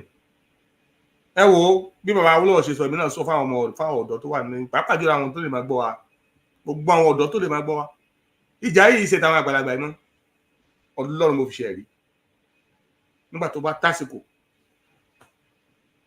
bàbá Ọlọ́run ní pé àwọn alágbára wa lẹ̀ àwọn ọ̀dọ́ ẹ̀yin ọ̀dọ́ ni mo ń pariwo mọ́ sí. It is you that you have the biggest thing to lose. All these elderly people are going their ways. Don't let them use words to deceive you. Because lẹ́yìn ìgbà tó bá ti parọ́ irọ́ wọn tán bóyá wọ́n ti gẹ́ni tán fẹ́ gẹ́ni tán náà náà di gọ́fúnà ọjọ́ mélòó táwọn náà jẹ ní oúnjẹ ìjàngbùn tán lọ àwọn wo ló máa kú lẹ́nu ẹ̀. Àwọn ní ó kù lẹ́nu ẹ̀ àwọn ìwé yìí náà ló máa kù lẹ́nu ẹ̀. Already wọ́n ti destroy some of them psychologically anyways. They've malnourished so many terribly. They've made so many drug addicts. It's a lot of work to do even tabagba orílẹ̀-èdè Yorùbá lónìí láti orientate àwọn èèyàn padà to normal human beings under normal environment. An average person in Nigeria, bribery is a common thing. It's a normal way of life. It's not a crime. Which is so to re-educate people and to sanitize thinking why it's a long way. Already the stacks are. I mean, the road ahead is already stacked high. Yoruba nation is not the only way. We can look at this now as a stepping ground. Stepping ground thoughts of people. Stepping ground didn't for 10 years. No, down long. Iṣu àtẹnumọ́ràn ní kí jóná èèyàn ọmọ Yorùbá ibi tá à ń lọ ní ká fojú sí. Yoruba nation or nothing. Because ẹni tó wọ́n ní tá bá lo kinní kan pẹ́tẹ́pẹ́tẹ́ báyìí gbèsè ẹgbẹ̀fà ni tá bá lo bámbàmù gbèsè ẹgbẹ̀fà ni the same situation lélẹ́yìn o tá a bá jà ká run gbogbo apá àtẹwọ́rẹ́ wa síbẹ̀ option tó fún wa náà ni pé ká lọ kú.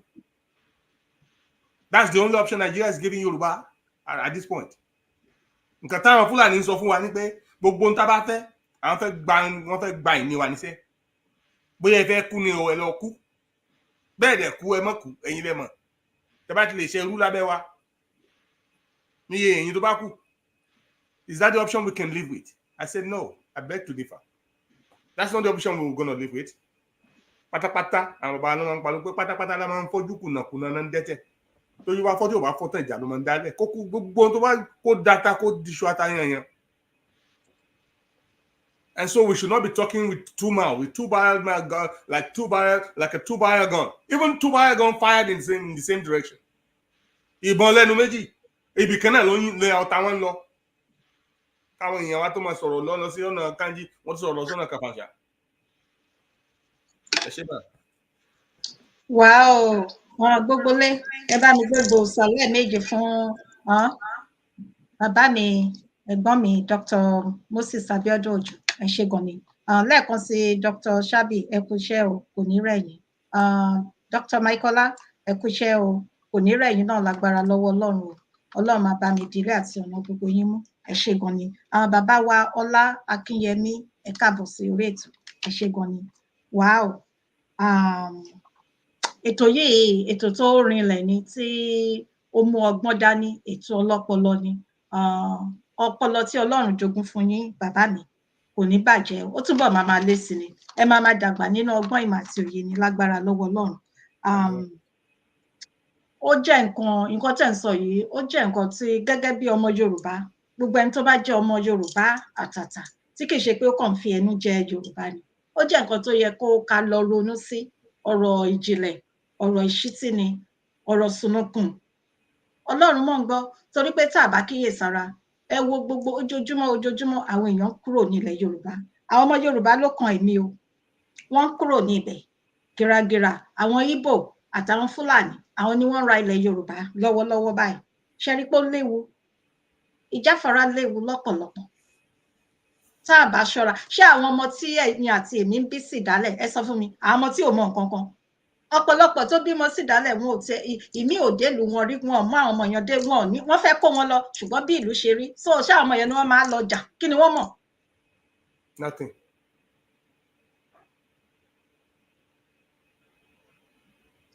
And what is so sad ni pé àwọn tó ń sọ̀rọ̀ regionalism yìí wọ́n mọ̀ o. They're not stupid. They're highly intelligent. They're highly educated people. These people are very experienced. They are in the know. And they know, they have a conviction, but they also have personal ambitions. And how do you place your own personal ambition again over what is the Yoruba interest?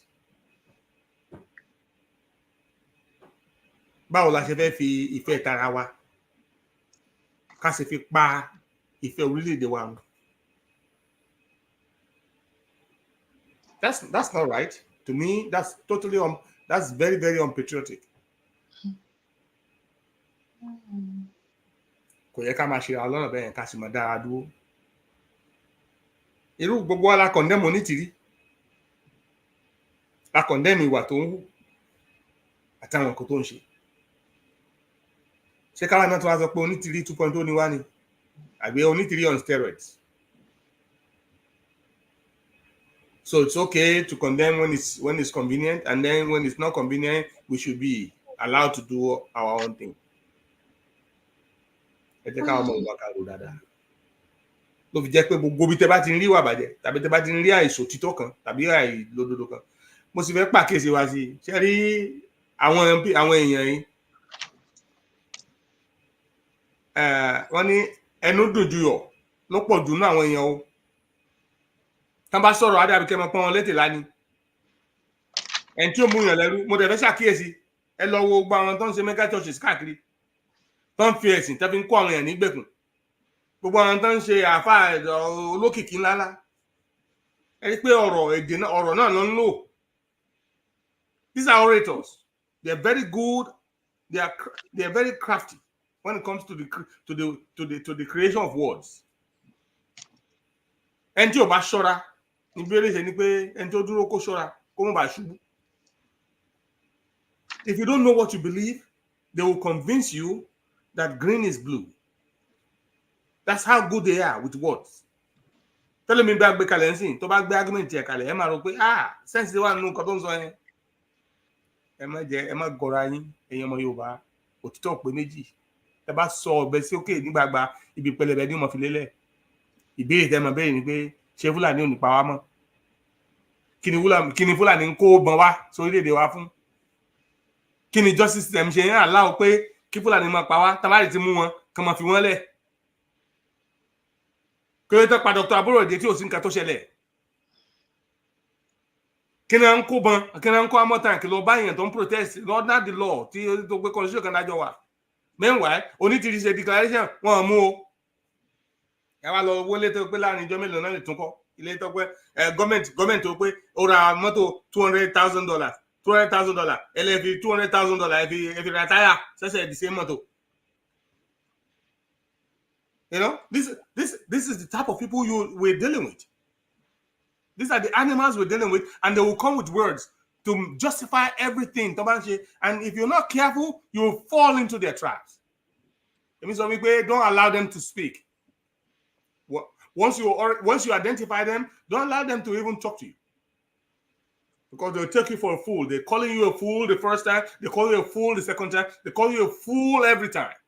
They will never see you as a person, but a fool. Let them take their folly to their bedroom. Let them take their folly to their house. But once we say something to ourselves, let us stand by what we say. Tabati are wrong. Lọ́jọ́ tí ẹ bá sọ̀rọ̀ tó bá pé nǹkan tó sọ yẹn kò rí bẹ́ẹ̀ mọ́. Ṣebí adéjọ́ máa wò pé bọ́ọ̀lù ṣe rí. Okay, a máa parọ́ open eyes. Restructuring ẹ parí restructuring kò ṣeé ṣe. Ẹ sọ pé àfi ká gba Yorùbá nation. Gbogbo àjọ ń bá gbọ́ àgọ̀tàn. Ẹ tún wá ní pé no, ẹ jẹ́ a máa ṣe regionalism. Where are we going with this? You want to confuse people? Meanwhile, ọṣẹ tó ń pa wá ń lé òdúró. Àwọn tó fẹ́ gba ìpín wa ogun wa wọn dáwọ́ dúró. They continue to march. They continue their aggression against our people. Ẹ wá ní pé àwọn kan fẹ́ dógun lẹ̀ ǹjọ́ ọ̀lẹ́ ní jagun náà.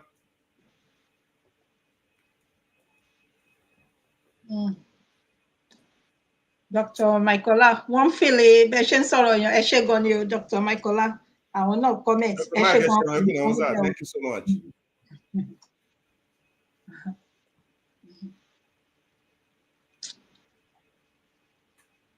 Gbogbo ọmọ Yorùbá mo rọ̀ wá. Only one umbrella body that is looking actively for the interest of the Yorubas. Not the YSDM.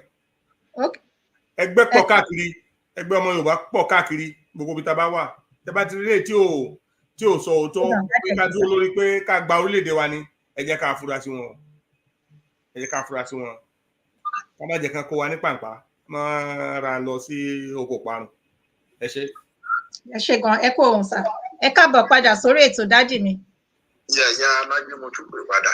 Ẹ káàbọ̀ padà sórí. Bá dẹ̀ wo gbogbo àwọn tó ń sọ̀rọ̀ nípa regional government yìí, gbogbo wọn ló wà ní ẹ̀yìn odi o. Wọ́n wà ní comfort zone wọn. Wọ́n wà ní comfort zone wọn. Ìyàwó wà ń bí pẹ̀lú wọn. Ọmọ wà ń bí pẹ̀lú wọn o. Ìyàwó tó ń sọ̀rọ̀ wọ̀nyí o, tó ń sọ̀rọ̀ regional government. Gbogbo ìyà tó ń jẹ àwọn ọmọ ọlọ́wọ́ àwọn ọmọ masses ilé ńbẹ̀ yẹn tó bá jẹ́ pé ó ṣe kìíní sí wọn ò ní máa sọ̀rọ̀ regional ọ̀rọ̀ Yorùbá nation yẹn ló yẹ kó stand lé lérí o because some of them wọn náà tẹ bá wò ó for their own ambition ni wọ́n ṣe gbogbo lé because ẹ wo ìfúnkan Bọ́lá Tinubu gan ó ìfúnkan àwọn national assembly ó kàn ó ń bu owó lù wọ́n ni ó ń tó láti máa bá ìwé ẹ̀ nǹkan tó ń ṣe nìyẹn for his own fún second term ó ń fún àwọn kí lorúkọ ẹ̀ àwọn national assembly àtàwọn tó yẹ kó òun ló fún lówó ẹ wo ìgbà kan tó ṣe àjì ìgbà yẹn 90 billion ló fún àwọn tó sọ pé kó fi ṣe àjì kó fi lọ sí àjì 90 billion àwọn kan múra fídíò voice note kan lára àwọn tó jẹ́ Muslim àwọn kan from Ondo state tó sọ pé kò sí owó kankan tó kan àwọn wípé most of àwọn owó wọ̀nyí àwọn aláwùsá àwọn fúlàní ló kó owó wọ̀nyẹn mọ́ ra wọn lọ́wọ́ wọ́n níbi tó bá ti sọ pé kán ṣe mítì bọ́nà àwọn haúsá wọ́n ní èdè wọn ló máa ń sọ wọ́n tẹ bá sọ pé kán sọ english wọ́n á sọ pé bàtúrẹ́ pé kí ló jẹ́ english. bàtúrẹ́ ń ṣe. kí ló sọ ìmúra mi lọ́wọ́ nítorí owó tí Bọ́lá Tinubu fún wọn nípa ọ̀rọ̀ àjì bọ́lá fi ṣe àjì.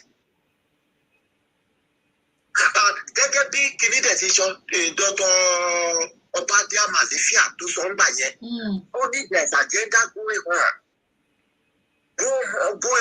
ó ní ẹ̀yin Yorùbá ó ní ancestral land yìí ni wọ́n fẹ́ gbà they want to take it away from you if you allow them they will take it away from you don't allow them only defend yourself only international law kan ló support yẹn only defend your family defend your land don't let them take your land away from you. Wọ́n náà pé 2020 or 21 ló ṣe jọ́ọ̀nì tó ṣe kínní yẹn ń báyìí tó sọ gbogbo ọ̀rọ̀ náà pàǹgbà yẹn ìyẹn dọ́tọ̀ Màlẹ́fíà Ọbádíà náà pàǹgbà yẹn oríṣiríṣi ìwé náà dẹ̀ ń lò ẹ wo gbogbo orí olè tí ṣe Múrík Akíntọ́lá Mufti Olúwo ó wà gbogbo ara jẹ́ gbogbo ara kínní wọ̀nyẹn nìyẹn tó ń lo religion tó ń lo oríṣiríṣi ọ̀nà. Because tẹ bá dẹ̀ wo àwọn pípù yìí àwọn ìlú tó jẹ́ tó ṣe kìíní báyìí ni wọ́n ń target ẹjọ́ gbogbo nǹkan tó dàbẹ́ bó fẹ́ máa ṣẹlẹ̀ ní kí lórúkọ ẹ̀ ní Ògbómọ̀ṣọ́ báyìí ẹ̀gbọ́n bá ń gbà wíyé ṣe ọ̀rọ̀ ọba gbogbo wọ́n wá oríṣiríṣi ọ̀nà a lè máa sọ pé àwọn Yorùbá gan tó pera wọn ní Muslim gan àwọn kan fúnra wọn gan wọ́n lajú sílẹ̀ ni wọ́n lajú sílẹ̀.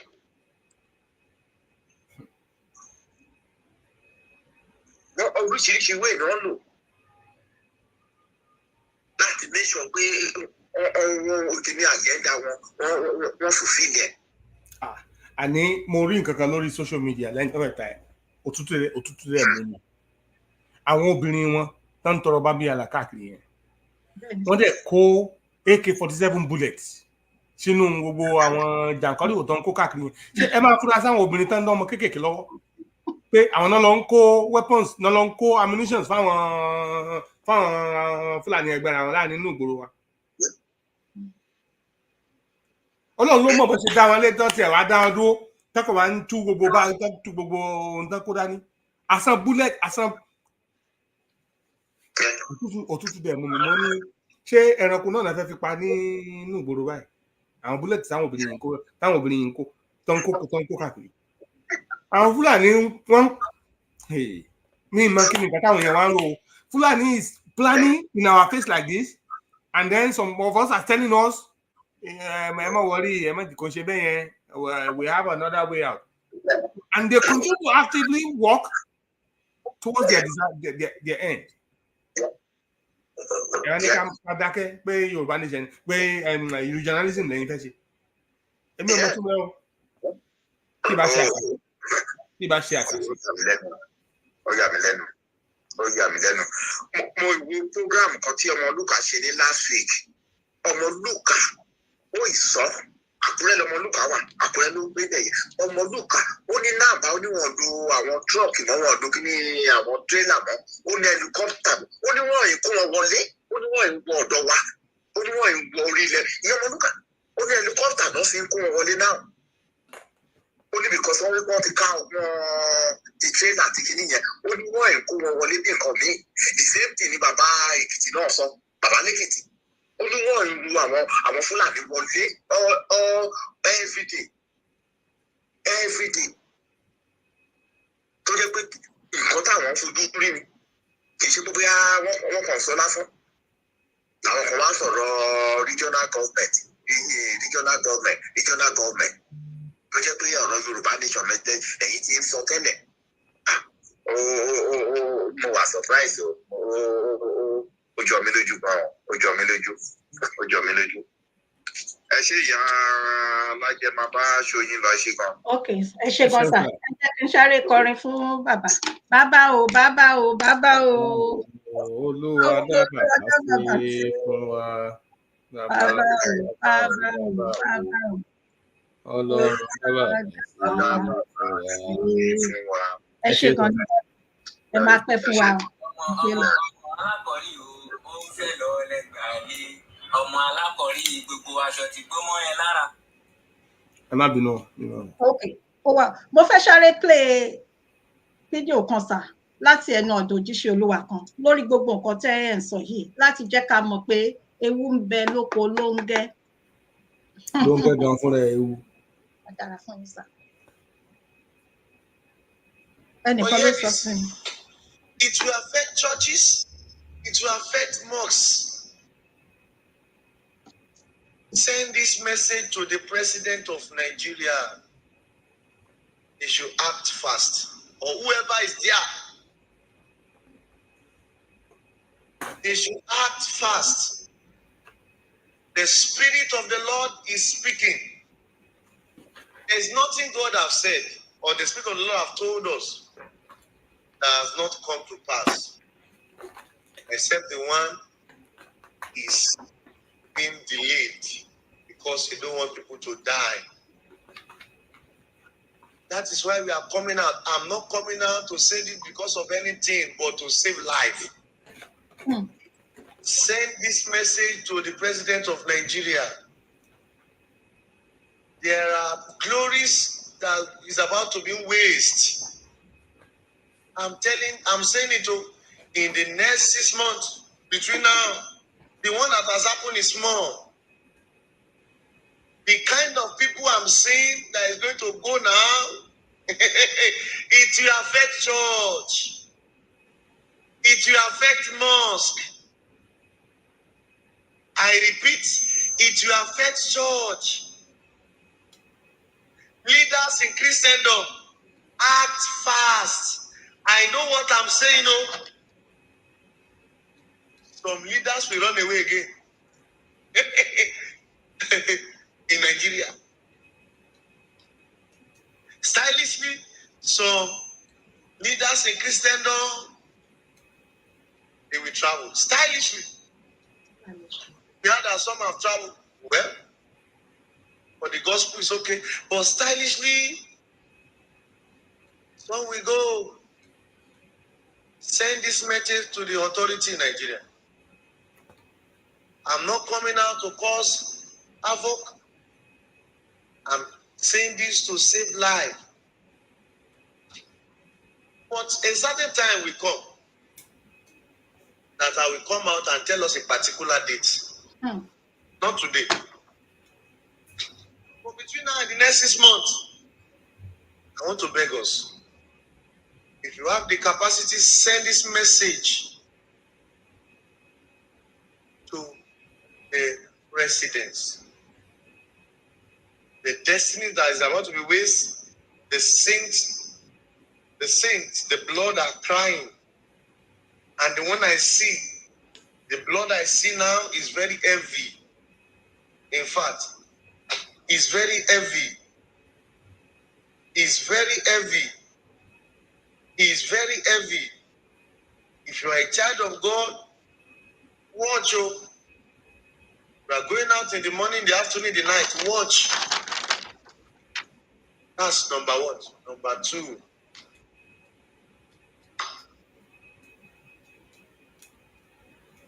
Number three. A private jet in Nigeria owned by the president. The private jet, they are concluding, as I'm talking like this, they are working on their private jet.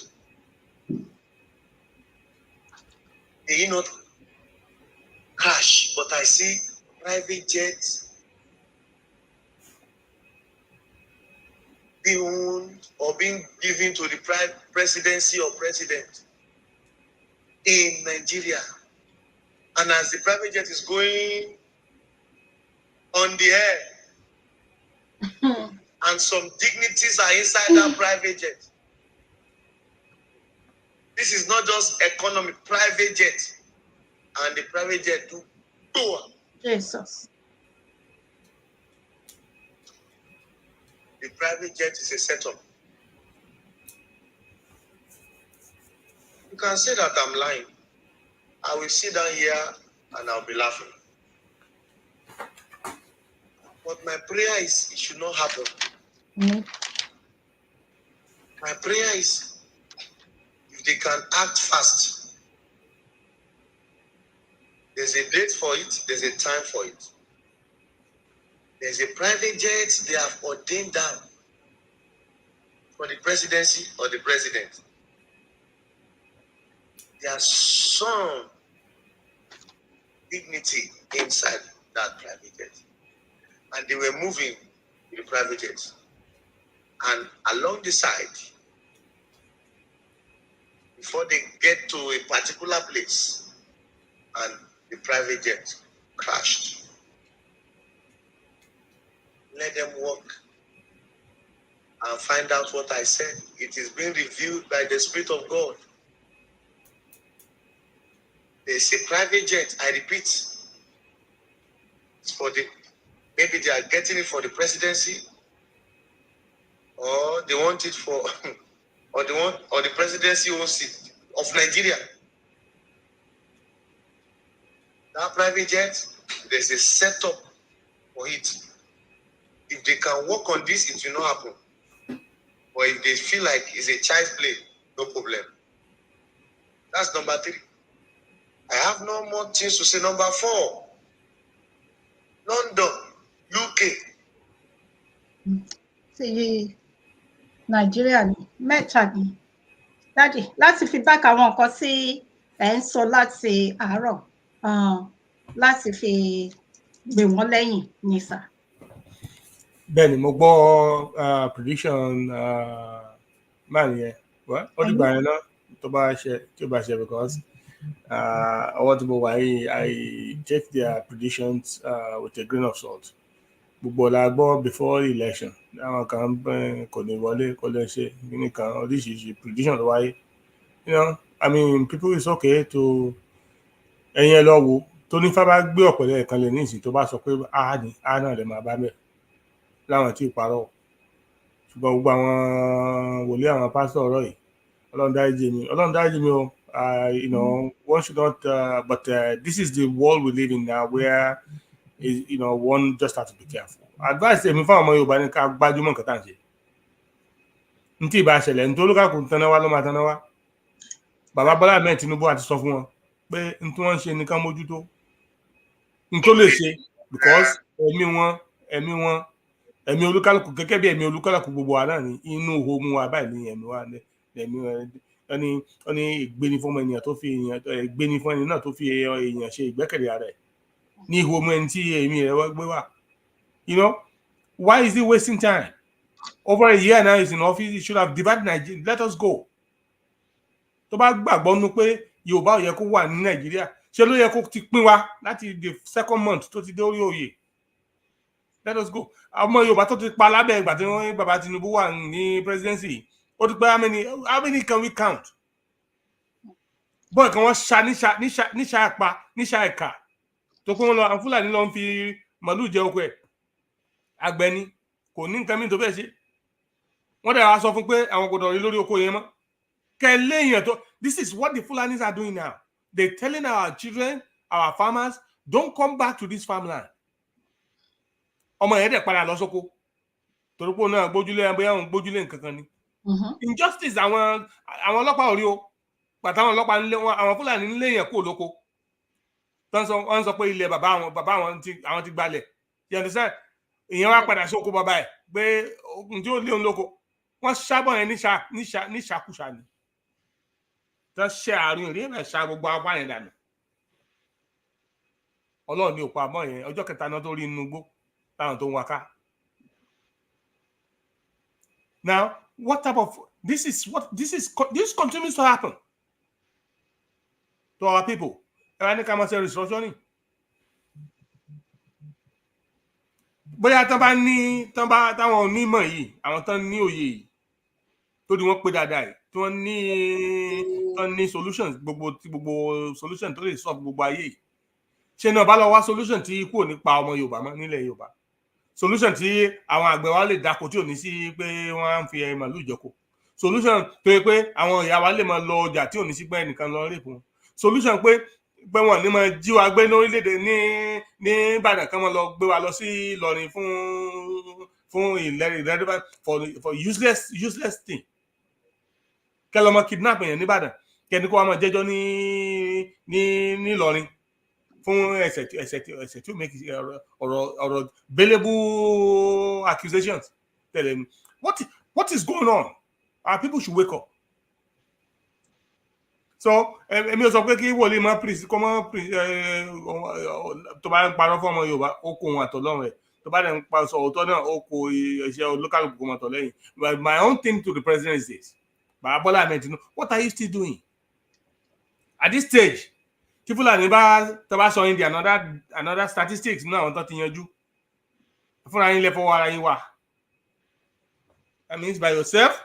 That means you just allow them to kill you.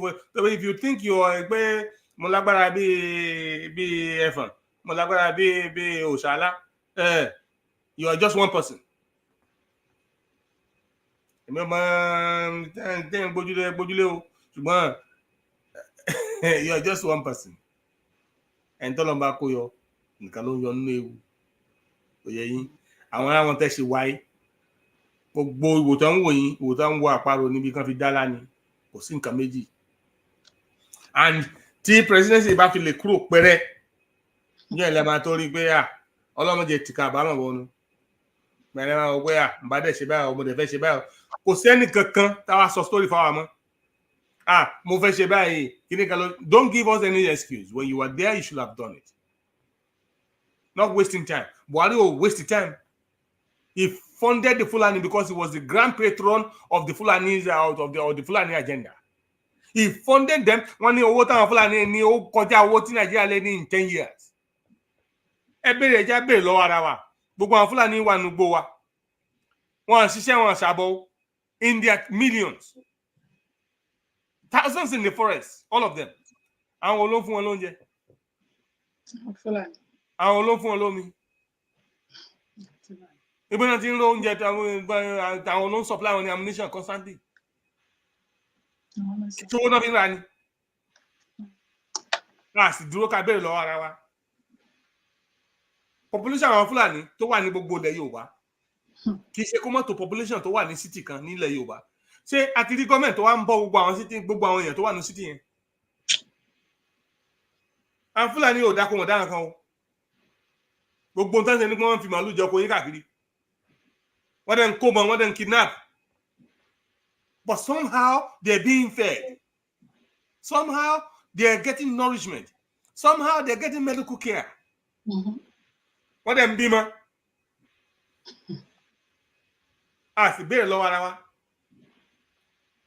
Kẹ́nìkan wá sọ pé ohun ti wà gọ́ọ̀mẹ̀ pé mo dẹ̀ fẹ́ ṣe báyìí o, don't come and tell us stories. What did you do? Àríṣe Láríkà bàbá rẹ̀ gún. Bọ́lá Ahmed Tinubu will answer that question at some point when he is no longer in power. What did you do? Don't come back and tell us your political stories, because politicians ẹnu wọn dùn báyìí ni ẹlẹ́nu dùn jù yọ. Àwọn ò fẹ́ gbọ́ colorful ọ̀rọ̀ tẹ́ fẹ́ sọ, a fẹ́ rí nǹkan tẹ́ ṣe ni. Ẹ ṣé. Ẹ kú iṣẹ́ ọpọlọ sà. Ṣeun gan ni. Màá sọ ìdí nípa nǹkan tí òjíṣẹ́ Olúwa yẹn sọ. Ṣùgbọ́n kí n tó tẹ̀síwájú, mo kí mọ́mí Debbie Akínlẹ̀yẹ. Wọ́n kí yín dáàdì. Ẹ ṣé gan mọ́mí. Ẹ káàbọ̀ mà, kí yín mọ́mí. Ẹ ṣé gan. Ẹ kọjọ́ mẹ́ta mà. Ṣé rántí ìṣẹ̀lẹ̀ tó ṣẹlẹ̀ ní ìlú Ọ̀wọ̀ ní ìpínlẹ̀ Ondo ní ọdún mélòó kan sẹ́yìn sà nínú ìjọ? Bíi méjì àbí mẹ́ta, bíi méjì báyìí. A dára fún sà. Òun ni ó jẹ́ nǹkan tó ń pa mi láyà bí kan. Ọlọ́run má jẹ́ ká rí bí ò ṣe dá sà. Kí níyàn pọ̀, mi ò fẹ́ gbà wá lásìkò torí àkọ́kọ́ èyí ni holiday. Ẹ pé ẹ yọ àyè sílẹ̀ nínú pé dípò kẹ́yìn náà jókòó kẹ́ máa wà pẹ̀lú àwọn ẹbí yín láti ṣe ẹ wá àyè. So mi ò dẹ̀ fẹ́ mi ò fẹ́ ṣe mi ò fẹ́ kọjá àyè mi so òun ni sà. Ìyá wa ẹ jọ̀ọ́ ẹ má bínú sí mi, Àdìsá Mohammed Khadija, ẹ ṣé gidi gan mọ́mì, mo kí yín o, ẹ ṣé lọ́pọ̀lọpọ̀. So ìṣẹ̀lẹ̀ tó ṣẹlẹ̀ yan pé gbogbo àwọn olórí ẹ̀sìn àti àwọn gómìnà ní ìpínlẹ̀ Ọ̀yọ́ káàkiri, gbogbo wọn ẹ sọ nǹkan kan lẹ́ẹ̀kan pé kíní ni wọ́n ń lò nísìn, wọ́n lo àwọn obìnrin ẹlẹ́hà àwọn èèyàn mọ́ tí wọ́n máa, àwọn private jet ni wọ́n ń lò, bọ́ǹbù gan ni wọ́n tún ṣe rántí bí Afghanistan nígbà kan ní tí wọ́n bá lọ sí mọ́sálásí tí wọ́n ti wọ́n máa dádì ṣe rí nǹkan tó wà nílẹ̀ yìí, mi ò ní parọ́ fún yín sà, ó ń gba oorun lójú mi.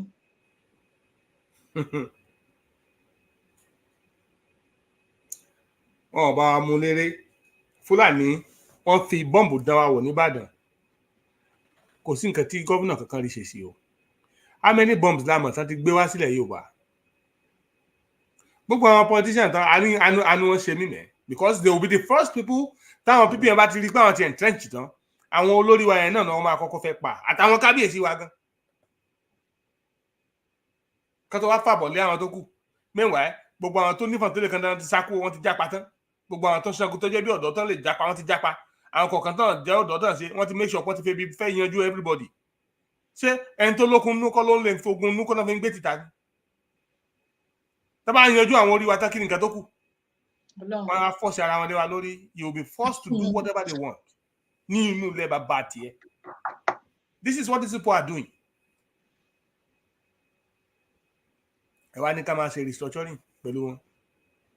Ẹni ká máa fọwọ́ tì í nítorí ẹ̀yin náà fẹ́ jẹ ti yín bẹ́ẹ̀. Ẹ jẹ́ ká máa bóyá náà báyìí náà a kàn ń pariwo bá ní iṣẹ́ kàn ń pariwo lásán ni. Bẹ́ẹ̀ ni. And then is this not what the whole world knows what is going on? Ọdún Elédùmarè mo fi ṣe ẹ̀rí. Wọ́n lè sọ pé wọ́n mọ nǹkan tó ń ṣẹlẹ̀ ní Buckingham Palace. Wọ́n lè sọ pé Joe Biden lè sọ pé wọ́n mọ nǹkan tó ń ṣẹlẹ̀ ní White House lórí ọ̀rọ̀ Yorùbá nation yìí. But you see, as it is, these other people will be working behind the scenes and using our brothers against us. This is what is happening. This is what they have always done. They use soft power. Because Obaja is openly against us, it will be against, they'll be breaching the international law. But they'll use our own children, our own brothers against us.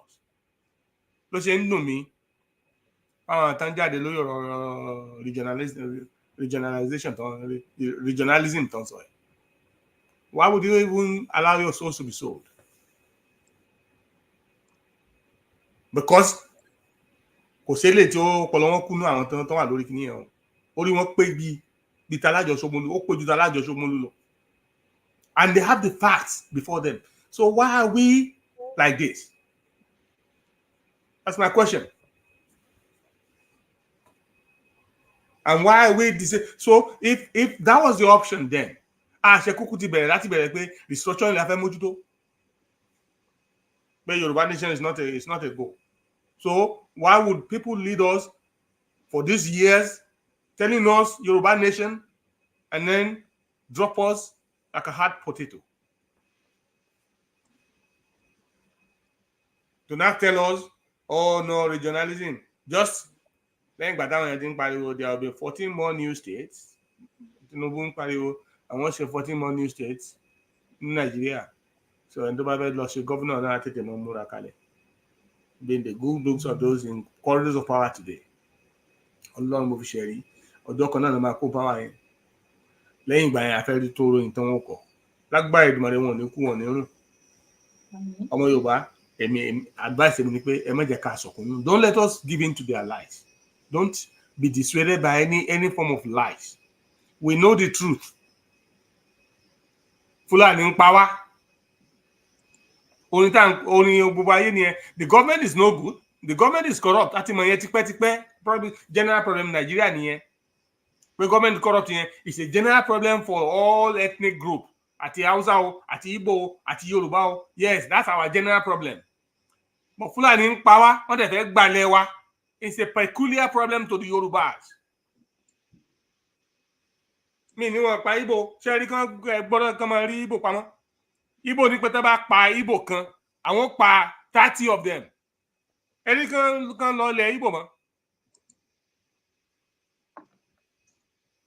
àwa dúkọ̀ àwa dẹnulẹ̀ àwọn wòrán àwa ní kẹ́ máa bá wọn ṣe regionalism kán lè wọlé dáadáa bẹ́ńbàm wọ́n kó bọ́n wọlé every day wọ́n kó ammunition wọlé every second wọ́n kó àwọn tá a mọ̀ rí láti Sahel Niger every Chad wọ́n kó wọn wọlé in tons and you say we should keep quiet àwọn ọmọ tí wá sì ń jápa they were bringing terrorism in our children are living we're leaving our vulnerable children and our vulnerable grandfathers and mothers very weak people in the house ẹ wá ní afẹ́ padà sí níjọ́ kan lọ balẹ̀ níbì kan ẹ padà délé ẹlòmíì ò délé yóò rí i pé Fúlàní ti gba gbogbo òlu tán ni wọ́n máa ń pé ọmọ tàbí wọ́n ń bì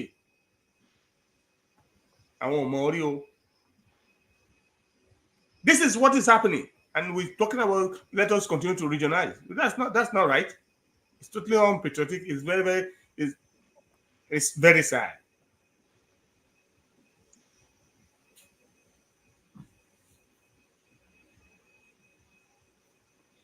Kọ́lọ́n gbà wá lọ́wọ́ àwọn ọ̀tá ilé, kọ́lọ́n gbà wá lọ́wọ́ ọ̀tá òde. Àmì ẹ̀kọ́ ẹ ṣé gidi gan ni sà ẹ kú ohun ẹ kú iṣẹ́ ọpọlọ yín kò ní dàrú lágbára lọ́wọ́ Ọlọ́run. Bàbá mi Ọpẹ́ Olúwa ni ẹ káàbọ̀ sórí ètò ẹ ṣé gan sà. Dádì tún ti ní kọ́ọ̀lù ẹ káàbọ̀ padà sórí ètò dádì. Ṣé rí mímẹ́ tí mo ń wo program ẹni just of recent tó ń ṣe program wọ́n ní àwọn bèbè kan wà lọ́yọ̀ọ́ state lérí àpò wọ́n náà Fúlàní tí wọ́n lọ́ ń talẹ̀ fún wọn bẹ́ẹ̀ o wọ́n ní àwọn ló ń talẹ̀ fún àwọn ọmọ àwọn èèyàn bẹ́ẹ̀ wọ́n ti take over bẹ̀ yẹn and ọmọ Lúkà fúnra ẹ̀ jẹ́rìí this year ló ṣe program yẹn tàbí tó wọ́n di end of last year ó ní nǹkan tó ń fúnra òun tó ń lọ ṣèwádìí ni ó ní Àkúrẹ́ ó dárúkọ bẹ̀yẹn lákúrẹ́ ó ní àwọn Fúlàní ti take over bẹ̀yẹn ó ní òun sọ pé òun fẹ́ ralẹ̀ ńbẹ̀ ó ní àwọn Fúlàní ló fẹ́ ta ilẹ̀ fún òun ó ní Fúlàní lórí ilẹ̀ àwọn bàbá wa oh my God oh my God lórí ilẹ̀ àwọn bàbá wa Fúlàní ti ń talẹ̀ fáwọn èèyàn nǹkan tọmọ Yorùbá lè lọ sí náà tí lọ máa ṣe ó sáàdì ó sáàdì mo ní ọmọ Lúkà ní òun ṣèwádìí ó lóun lọ bẹ̀ fúnra ó dárúkọ bẹ̀ yẹn ní Àkúrẹ́ ó lọ ti tó kó fún abẹ completely tẹ bá fẹ́ ra ilẹ̀ àwọn Fúlàní ló máa talẹ̀ fún yín bẹ́ẹ̀ ó ní nǹkan tó ń sọ ó ní òun bá wọn sọ̀rọ̀ bí léyìí Fúlàní ló ń bá sọ tó sọ pé òun àtàlẹ̀ fún un wọ́n ti dínkù fún abẹ́yẹn ó dákọ̀ bẹ̀mí ìrántí bẹ̀yẹn mọ́ l'Àkúrẹ́ ẹ máa bá ìlú yín lọ ẹgbẹ́. ẹ ṣé gan dádì ẹ ṣé àgbáyé adalẹ́sà o ẹ ṣé ìyá wa ẹwà ahun ẹ káàbọ̀ ẹ má bínú pé mi ò tètè rórúkọ yín gbogbo ẹ̀yin tí mi ò bá dárúkọ ẹ jọ̀ọ́ ẹ foríjì mi mi ò rí ni o ẹ jọ̀ọ́ torí Ọlọ́run gbogbo yín la kí o ẹ ṣé gidi gan ni dádì ṣé ká tẹ̀síwájú sà. ní ti Òkè Ògùn yánná kò tiẹ̀ ṣe máa sọ ní sà àwọn Fúlàní èyí tí dádì pè wọlé sí. kéèyàn tó máa rántí àwọn kọ̀ọ̀kan tí wọ́n ṣe ọmọ akin tún dúpẹ́ mo lo àkókò láti kí ọba Akíbíó ti ìlú Ìlọ́ra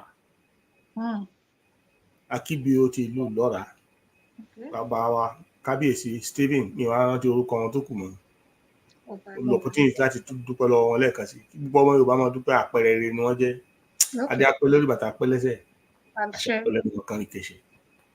mo rọ wa ọmọ Yorùbá gbogbo àwọn ọba tó ń ṣe dáadáa yẹn ẹ máa kàkíyèsí o torí ọjọ́ ọ̀la gbogbo àwọn olórí wa tán jẹ́ ọmọ Yorùbá àwọn àgbààgbà wa gbogbo àwọn olóòótọ́ nu wọn ẹ máa fi àkíyèsí ẹ máa fi yèsí o ẹ má gbàgbé o ẹ má fi orúkọ wọn sọ́wọ́ ọ̀tún báyìí ẹnu ìsọwọ́ òsì ẹ má fi jẹun gbogbo àwọn tó tẹ̀ ń parọ́ fún wa tó jẹ́ àwọn àgbààgbà wa yìí ẹ gbọ́dọ̀ gbàgbé o ẹ fi orúkọ wọn náà sọ́wọ́ òsì kẹfì mú pamọ́ torí tá lọ bá lọ àbọ̀ mọ́ ń bọ̀ ẹ ṣé.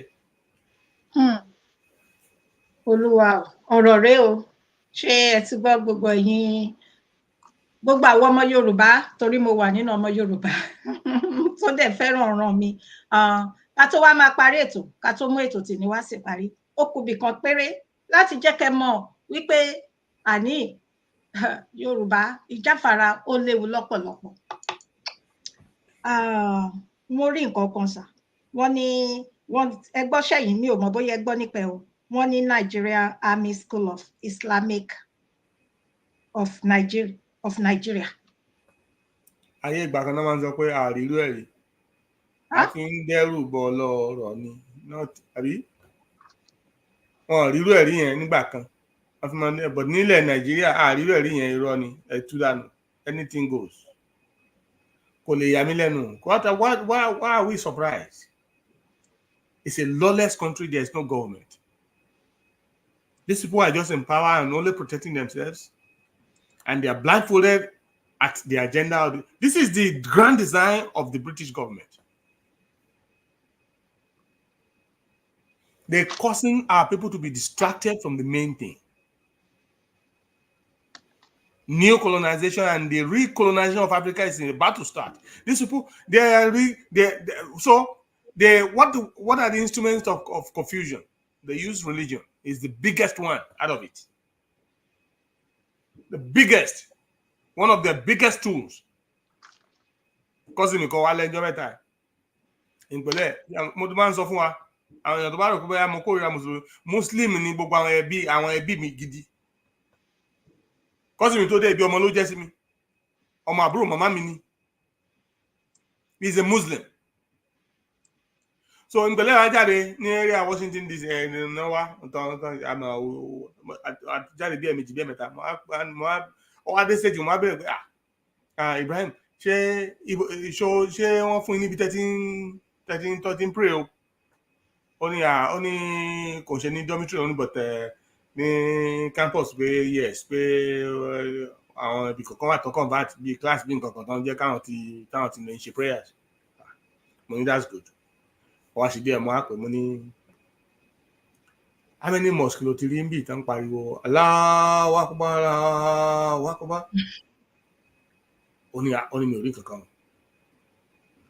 Mo lọ di church mélòó ní gbogbo tẹ́lẹ̀ ibi tó arúgbó dọ̀dọ̀ tó ti ń gbọ́ láàárọ̀ kùtùkùtù tó tẹ́lẹ̀ ògo Jésù wọ́n. Ó ní kò sí kankan tó ń rí. Mo ní the same government tó gbé wáyé. Àwọn American government ló kún wa. Mo ní same government tó rí. Tó pé àwọn tó ń kó wa missionary tó ń kó wa sí NGO tó ń oríṣi promoter lórí ọ̀rọ̀ religion náà bá wà bí. Mo ní ó di religion mélòó tó rí lójú títì mi àbí níta gbangba àbí gbogbo lórí káàkiri. The same thing tó bá lọ Britain, London. Same way, same thing tó bá lọ all of these development. How many of this nonsense don't propagate ní ìlú tiwa don't take place in this. So religion is their biggest instrument of confusion, of enslavement. So it's not so ẹ má jẹ́ àwọn Yorùbá ẹ má jẹ́ kán fi ẹ̀sìn tàn wá. Don't ẹ má jẹ́ wọ́n fẹ́ ẹ̀sìn tàn wá pa. Gbogbo àwọn àfáànù wa tẹ́rí tán ṣe pé mùsùlùmí èmi inú wọn Fúlàní ni o. Ẹ má jẹ́ wọn ló Yorùbá mọ́ confusion rárá. Torí ìran Yorùbá ò fi fún wọn fi ẹ̀sìn jà. Ẹ ṣáà pé Muslim ni ẹbí mi tí mo sọ yìí, Mùsùlùmí òdodo. Tí ò sí nǹkan tó yà wá tó pé the same blood flows in our vein. Christian ni mi wọ́n sì mọ̀ pé Christian ni tá bá send the greetings nígbà àti Mùsùlùmí àti kíní bàṣẹ ọjọ́ máa ń share àfúrẹ́ wa ni. Àwọn kan máa fi ẹ̀sìn tàn wá, wọ́n máa fi divide wa káàkiri, you know. We should not allow religion, we should not give them the option to succeed. Tá a bá ti gbà kan fi ẹ̀sìn divide wa, ṣé táwọn olóṣèlú yìí iná ilé ni ẹranko wọn ó yà gbẹ̀yìn. We should stay focused on one thing. Make only one single demand. Let our voice be one. And let us be disciplined in whatever we do. Torí I need discipline ló ń jẹ́ kí a máa sọ̀rọ̀ látẹnu méjì. Ká máa parọ́ tán ara lójúkorojú. Ká máa fi ẹ̀kọ́ tán náà fúnra wa jẹ. Let us be disciplined. Let us be focused. Let us know what we believe. Ẹ sì jẹ́ ká máa ní àtúbọ̀tán, ká máa ro àtúbọ̀tán. Pé bá lọ́jọ́ ọ̀la ó ṣe fẹ́ rí. Àwọn kan náà wò pé ó yẹ kí orílẹ̀-èdè àwọn dáa. Káwọn ọmọ kí anybody kó mọ́ lè kọ́ àwọn lẹ́rú mọ́, kó mọ́ lè pa àwọn bó ṣe pa àwọn bàbá àwọn dànù ńgbà kan. Israel nílẹ̀ lẹ́bẹ̀ wọ́n fẹ́ pa wọ́n tán ká tó decide pé you know what and láyé irú eléyìí ò tún gbọdọ̀ ṣẹlẹ̀ sí wa mọ́. If you kill one Israeli today, they will kill 1,000 of you. Tọ́ba mọ̀. Àwọn eléyìí ṣe wà ń rẹwà wọ́n dẹ̀ ń pa wá lógún lọ́gbọ̀n nígbà lọ́nà ní ẹgbẹ̀rún lẹ́gbẹ̀rún. Adé ń ṣe bẹ́ẹ̀ ni pé àmì ẹni pé àmọ́ kan tó ṣẹlẹ̀. Ẹ̀rọ atún ní ká máa wọrí káyìí máa tẹ̀síwájú nínú ìbànújẹ́ tí àwọn ọ̀tá Yorùbá fẹ́ fi wá sí. No, it is high time we left all of those irrational thinkings aside and let us face our reality. Our reality is survival. They want to extinguish us. Let us strategize as people who have to survive. Àgbàlagbà tó ń sáré inú ẹ̀ kan tí ò bá lé nǹkan lé irú spirit tó yẹ ká ní nìyẹn. Ẹ ṣé o, Ọlọ́run á kọ́ wa mọ̀ ṣe. Àmín Jésù. Ẹ kú ohùn. Mọ́mí Adéjọkẹ́ Ọmọláyọ̀, ẹ káàbọ̀ mọ́mí. Ẹ ṣé gan ni. Ẹ kú gbogbo gbàmà. Ọ̀rọ̀ láti gbọ́ yìí o láti ẹnu bàbá wa. So religion yẹn ẹ má bínú mà torí ọmọdé wa clarify the other aspect of religion is just another show. They're indoctrinating the military with religion. They're dividing the military again. They will never be able to fight together as one unit. How do you fight together as a unit if you're all divided? And so Islamic school is another way of stealing.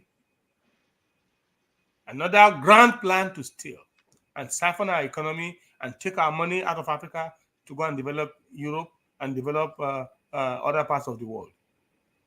Abi, if I can supply one uniform, can you to share lewo? She buy. On the muani wiri. Taba debi tati fa tobacco wọn. Àwọn tó ń bá wọn sọ̀rọ̀ religion yìí o. Táwọn bá ti padà sí Britain wọn bí kíní tàbá ti padà sínú private jet tán padà lọ sí Britain. Tobacco ńlá ńlá ń gbé sẹ́nu pẹ̀lú coffee tán bá wọn mu o. Ẹ̀yin máa ṣe assalamu alaikum wa rahmatullahi wa barakatuh. Ẹ máa ṣe bí ẹni pé ẹnìkan ni the only religious people in the world. And they're using you against yourselves. So I'm not surprised that is happening in the military. Of course. It's a divide and rule. It's a way to destroy people. The religion they brought to us is the biggest instrument of division and to conquer us. Ẹ ṣé mà.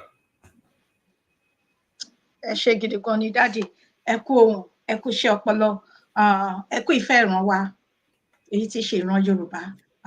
Nígbà tí èrè ibẹ̀ bá dé, àní fi ń ṣàwátì láṣẹ Èdùmàrè. Ṣùgbọ́n ká tó máa lọ, kí n tó dúpẹ́ lọ́dọ̀ àwọn aráalé, mo máa kọ́ fi àsìkò yìí pé gbogbo àwọn gómìnà ilẹ̀ Yorùbá kí wọ́n jí nínú oorun wọn. Àsìkò ti tó torí pé ẹ̀mí tó ń sọnù, ẹ̀mí ọmọ Yorùbá tó ń jáde kúrò láyé ní ilẹ̀ Yorùbá kò ṣeé máa kà, kò sí ilẹ̀ ọjọ́ kan, ojúmọ́ ọjọ́ kan kí ilẹ̀ mọ́. Ẹ̀mí àwọn ògo ọ̀la, àwọn tó yẹ kó ṣì wà láyé tẹ́ ń jẹ́ káwọn Fúlàní gbogbo rẹ̀ pátápátá ẹ rántí àtúbọ̀tán. Ẹ rántí ọjọ́ ẹ̀san, ẹ rántí pé ẹ̀yin náà lọ́mọ.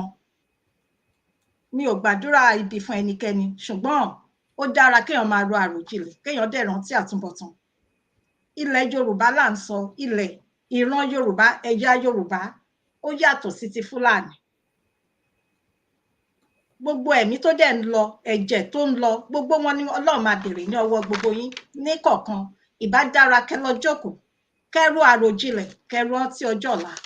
Torí ohun tẹ́ bá ṣe lénìí, gbogbo ẹ̀ ìtàn máa sọ ní ọ̀la.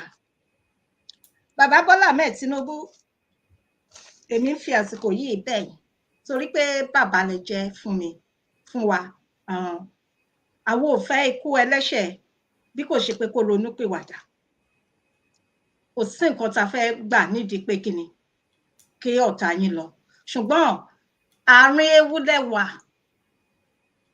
Àárín ewu lẹ jókòó sí. Àwọn Fúlàní tẹ́ rò pé wọ́n fẹ́ràn yín. Wọn ò fẹ́ràn yín. Ìbá dára kẹ́ padà. Ẹ má bọ̀ wá sílé bàbá. Ẹ jẹ́ ká máa lọ. Ìyà yìí ti pọ̀ jù. Ẹ wo gbogbo àwọn ènìyàn. Mi ò mọ̀ bóyá rí kíní ìdádì lánàá níjẹta arábìnrin kan tí omi gbé ọmọ ẹ̀ lọ. No, mi ò rí. Màá send ẹ̀ sí sà. Omi gbé ọmọ ẹ̀ lọ. Wow. Single parent. Ọmọ ìyá dẹ̀ sọ pé òun fẹ́ ṣe tó ń bá dàgbà pilot ló ń fẹ́ ṣe. Obìnrin yìí ó dẹ̀ ń tiraka gbogbo ọ̀nà pé yes ọ̀la òun ọmọ òun ṣé mo sà ọmọ yan Ọlọ́run má jẹ́ kí ni ọmọ jò wá sà. Àmín, Ọlọ́run àmín, nìkan ni kó tún arábìnrin ọ̀yàn nínú. àmín o Jésù ọ̀gá.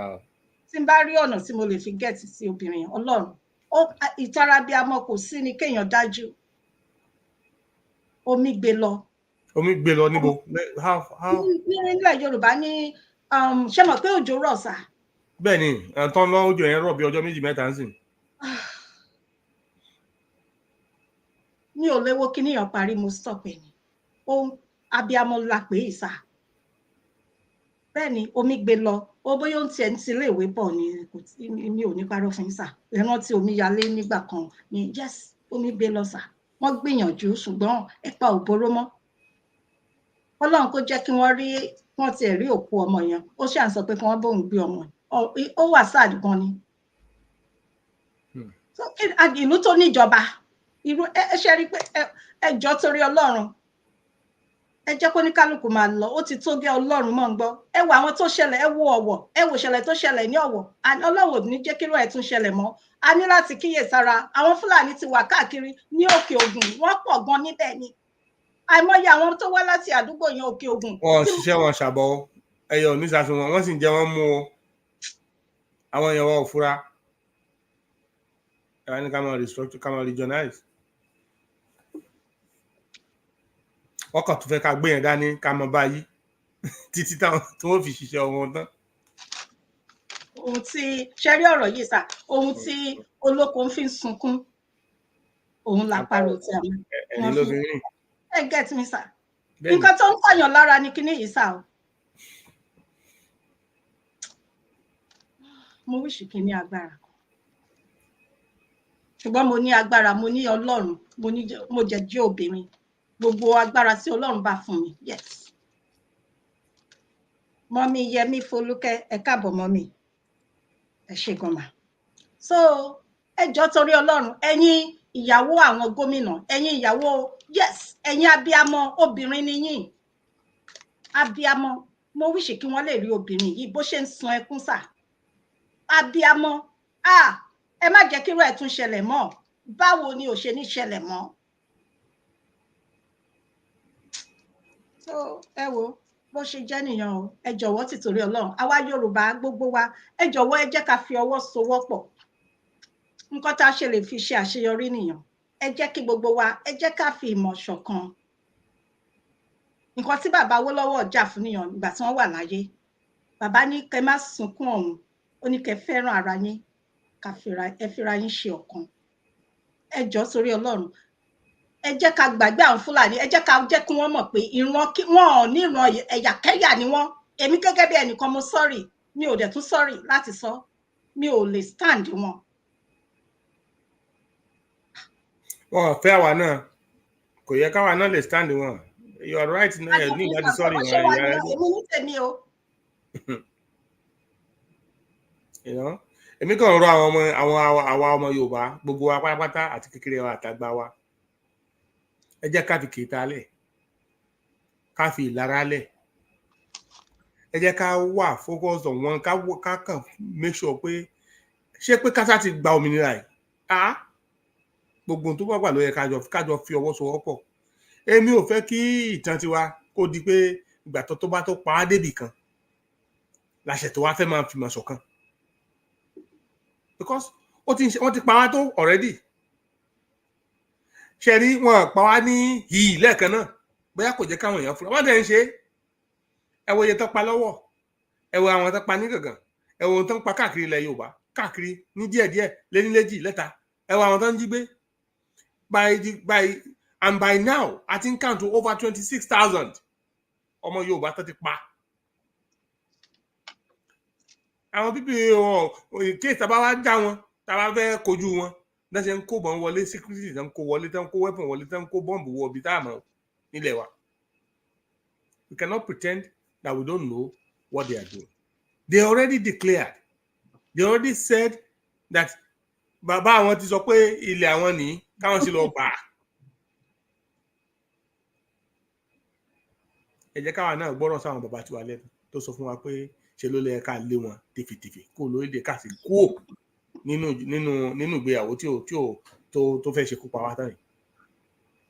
We have to leave. There's no other option to it. Èmi ò rí solution mi. Nǹkan tó wo lẹ́nu fún mi láti máa sọ ni pé Jésù gan ò lè gba Nàìjíríà là torí level ìgbàgbọ́ tèmi. But mo gbàgbọ́ pé Ọlọ́run tèmi mọ̀ àti Jésù tí mo gbẹ́kẹ̀lé wọn kì í pa idán. They don't play magic. They don't do magic. They stay in the law. Ọlọ́run ní òfin tó sì ọ̀dọ́ ní orí ọ̀fẹ́ ó dẹ̀ tó wá fún wa lórí ọ̀fẹ́ is an embodiment of grace. But the fact is, you cannot disobey and expect that grace to function. No. What if we already see? Ó sì fún wa lórí ó ta lè rò, ó fún wa lọ́nà àbáyọ ta lè gbàyọ. Why are we not doing it? What man must do and leave what God has to do to God. Ẹ má jẹ́ ká mú ẹ̀sìn kẹ́ni kankan má fi ẹ̀sìn bá ẹni pa iye wa rẹ́. Let us stay focused on the fact that Yoruba have to go, let us go. And we know who our enemies are at the moment. They want to use the Fulanis to dominate, to conquer us, and continue to perpetually, make Africa to their own benefits. We should stop it. Tá a bá fẹ́ di ìdá tó ń pè é lẹ́rú. Ẹ rí pé ogun tó ṣẹlẹ̀, ogun Biafra tó ṣẹlẹ̀ ló jẹ́ káwọn ọmọ Igbo gbọ́n. Àwọn èèyàn ń pè wọ́n ní ìsìn pé they are violent people. They are kìíní kan àwọn èèyàn ń proscribe wọn. Ẹ má jẹ́ kí ìtàn tiwa náà kó di bí ká lọ sí experience táwọn ọmọ Igbo rí ká tó mọ̀ pé ó yẹ ká fi ìmọ̀ ṣọ̀kan. Ní ìsìn ló yẹ ká fi ìmọ̀ wa ṣọ̀kan. Kí ìtàn wa tó di tàwọn ọmọ bíi ti ayé 1967 60 kìíní ìpakúpa tó pa ọmọ Igbo. Don't let us be that. Don't let us wait until the genocide tó ṣẹlẹ̀ sáwọn Jew ní Germany. Tẹ́tù sọ pé ẹ jẹ́ ká fi ìmọ̀ ṣọ̀kan pé eléyìí ò tún gbọ́dọ̀ ṣẹlẹ̀ sí wa mọ́. Àwa ọmọ Yorùbá, we have seen so much history. Àwọn bàbá wa ló sì pa lówe pé àṣírí lẹni tí ò fi ẹ̀wọ̀n ní ọlọ́gbọ́n lẹni tó fi ọ̀rọ̀ ọlọ́rọ̀ tó fi ṣọgbọ́n. If you see somebody that fell and you use that experience as a guide, ìwọ gan lọ́lọ́gbọ́n tó lè avoid the pitfall yẹn. But tó bá lẹ́yìn tó ṣubú wáyé tó fi ọ̀rọ̀ ọlọ́rọ̀ kó fi ṣàríkọ́gbọ́n, a jẹ́ pé wèrè lórí ẹ̀ amòṣù àṣẹ ní pẹ̀lú. Ní mo ṣe rọ̀ wá, let us put our minds together. Let us have a sense of discipline. Ká gbà. Even kí Baba Akintoye má jẹ́ the best leader tá lè ní. Let us combine efforts with him and make him the best leader he can be. Just so that we can get out. Let us get out of Nigeria. Let us have our own country and build from there.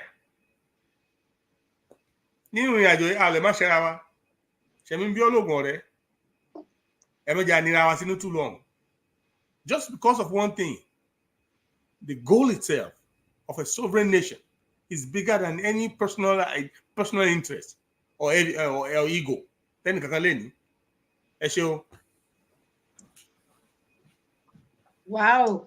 Gbogbo lẹ́ẹ̀kan sí ẹ bá mi gbé gbòòsà lẹ́ẹ̀méje fún bàbá mi, ẹ̀gbọ́n mi àti bàbá Egbe. Dr. Moses Abiodun Ojo, mo fi tọ̀wọ̀tọ̀wọ̀ dá orúkọ yín. Ẹ ṣé gidigidi gan ni sà. Ẹ kú iṣẹ́ ọpọlọ. Mo ń padà bọ̀ sí ọ̀dọ̀ yín. Ẹ jẹ́ kí n kọ́ kí àwọn aráalé. Mọ́mì wa, Mọ́mì Yẹmí Folúkẹ́, wọ́n ní Happy Independence Day, Yorùbá Independence one day. Àmì lágbára lọ́wọ́ Ọlọ́run. Àmì ẹ ṣé gan mà. Ẹ káàbọ̀. So ẹ ṣé gidigidi gan ni sà. Okay. Gbogbo aráalé, gbogbo ẹ̀yin bàbá, ẹ̀yin màmá, ẹ̀yin ìyá lálùbáríkà, ẹ̀yin bàbá lálùbáríkà, tí gbogbo yín ẹ máa jèrè àwọn ọmọ yín àti èmi náà lágbára lọ́wọ́ Ọlọ́run. Ẹ ṣé gidigidi wọn, ẹ kú àtàárọ̀, ẹ kú kó lè dára, torí tí ò bá sí ẹ̀yin kò sí àwa. Ẹ ṣé ń bá wa pín, tẹ́ ń bá wa like, tẹ́ ń love, tẹ́ ń dá sí, tẹ́ ń comment. Adúpẹ́ o, amore o, ẹ ṣé gidigidi gan ni o. Àjọṣe wa kò ní bàjẹ́ o lágbára lọ́wọ́ Ọlọ́run. Gbogbo yín pátápátá, gbogbo nǹkan tó ń dùn yín nínú kò ní bà yín nínú jẹ́ o. Ìran wa tí ṣe ìran Yorùbá, nígbà tí gbogbo ẹ̀ bá dára tán, a ò ní fẹ́ ẹnikẹ́ni nínú wa, a ní fi ṣe àwátì o. Ẹni tí bí yóò kàn tí yóò kàn yín, tí yóò kàn èmi náà, kò ní kàn wọ́n o lágbára lọ́wọ́ Ọlọ́run. Ẹ ṣé gidigidi gan ni. Adúpẹ́ lọ́pọ̀lọpọ̀, mo more o. Mọ́mí Fúnkẹ́ Òkèlọ́lá JP, a máa fà nìyẹn, àbí dáàdì, ìgbà ẹ̀yin gangan lẹ́tẹ̀ẹ̀tẹ̀ dé. Mo rántí nígbà kan dáàdì mi ò mọ̀ ní church wa, èló ni ká fáìn wọn? $50. Okay, $50. Ṣé ti gbọ́ Mọ́mí Fúnkẹ́ Òkèlọ́lá JP? Àti Bàbá Aládì gan náà. Bàbá Aládì Bákàrè. Àti Bàbá Aládì àti ẹ̀ ti pẹ́ tà sí rí bàbá.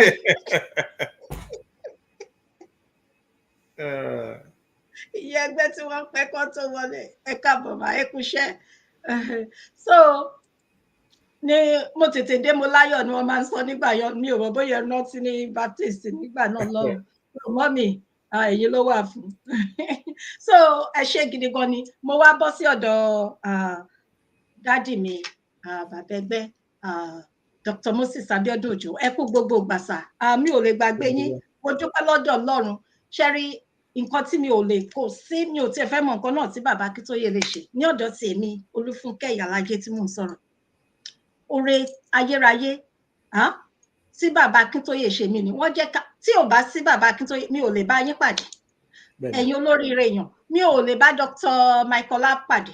Mọ́mí Fúnkẹ́ Òkèlọ́lá JP, mọ́mí Adéjọkẹ́ Ọmọláyọ̀ tá a ṣọjọ́ ìbí fún wọn níjọ́ wò.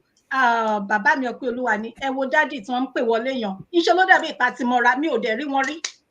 Èmi àti yín àti ẹ̀ ti ríra rí lẹ́ẹ̀mejì àbẹ́ mẹ́ta kan tí mo fi ń sọ pé mo rọ́mọ yín àkọ́kọ́ tí mo rí, tí mo ní tí n bá ní ọmọbìnrin kékeré ni mi bá sọ pé ẹ wo a máa ṣe kí ni, a máa ṣàná àti di àná, níbi tí mo respect yín dé nìyàn láti jẹ́ kẹ́mọ̀. So ẹ ṣé gidigidi gan ni.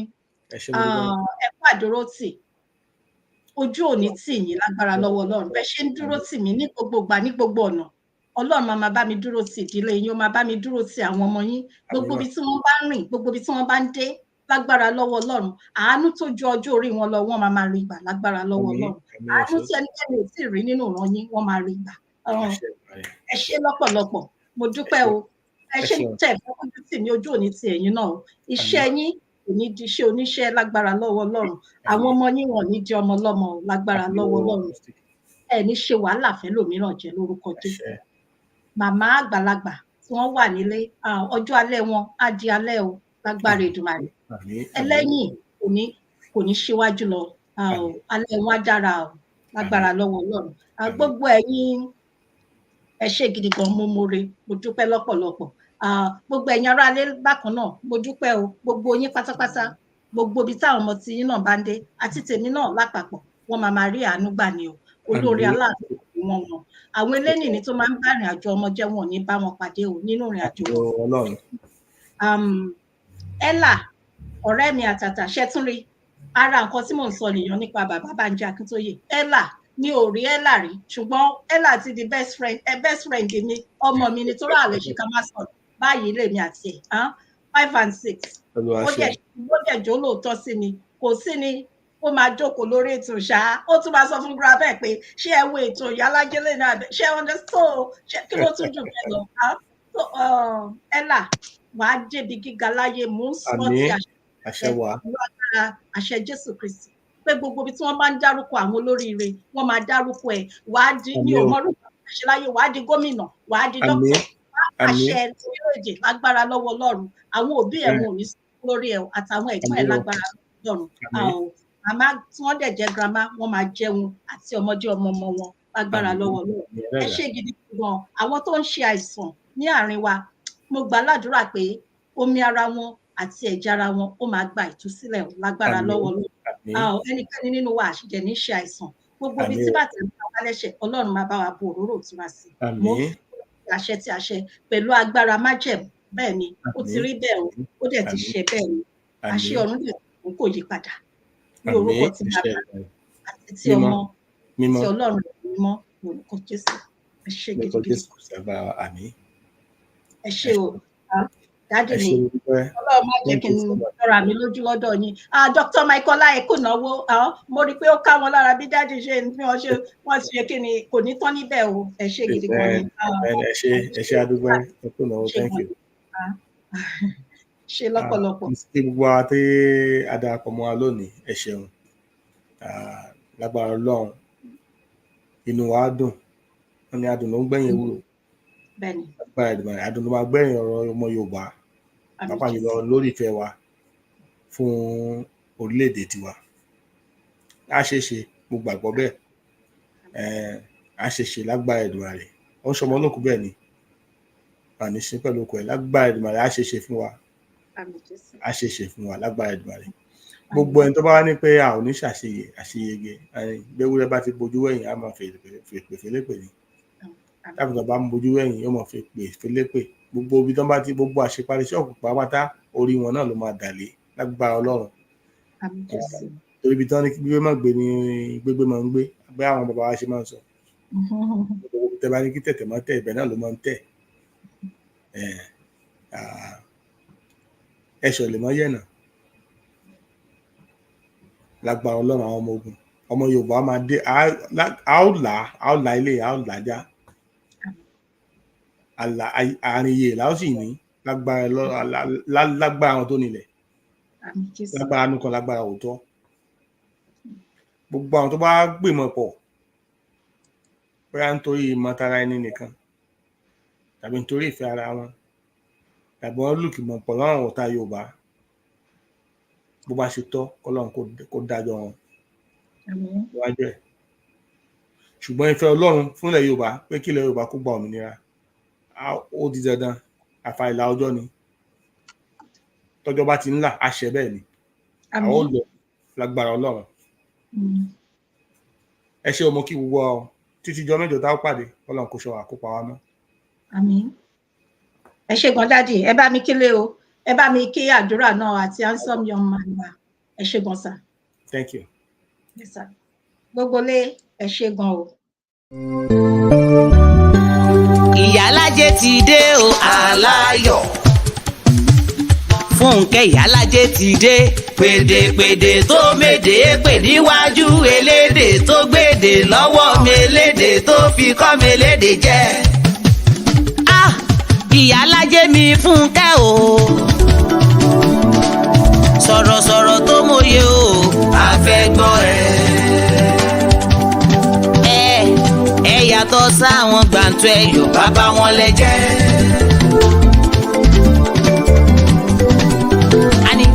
Yàtọ̀ sáwọn gbàǹtù ẹ̀yọ̀ bàbá wọn lẹ́jẹ́. Níbi ká sọ̀rọ̀ kó dáńtọ́, ẹ̀yin mà lẹ́ni. Níbi ká sọ̀rọ̀ kó mọ́ ọpọlọ wá, ẹ̀yin mà lẹ́ni. Ìyálájé mi o, alára o. Ìyálájé ni o, pé kẹ́ máa wá. Ó ní kẹ́ jẹ́ ká pàdé lórí ìkànnì yìí o. Èmi àti Dr. Michael o, Michael o, Bàbí Ọlágúnjú, ó ní kẹ́ máa bọ̀. Onífà gọ́gù lóní kájọ wá, ẹ jẹ́ ká sọ̀rọ̀ àsọyé pọ̀ lórí ìkànnì yìí o, lórí ìkànnì Ìyálájé mi Fúnkẹ́ o, ọmọ wọn ní sàgé ọ̀rọ̀ gbẹ, àgbẹ̀dẹ ọ̀rọ̀ bàbá. Kò mà sẹ́ni tó lè mọ̀ pọ̀ bí ò bá sọ lọ́mọ o.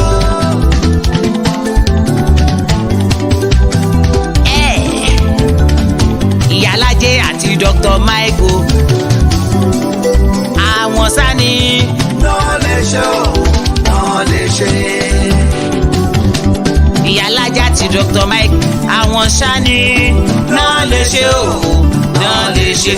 Ọ̀rọ̀ lórí ìgbéyàwó, àwọn ni o. Lórí ọ̀rọ̀ ilẹ̀ Yorùbá, àwọn ni o. Lórí ọ̀rọ̀ orílẹ̀-èdè Nàìjíríà, àwọn ni o.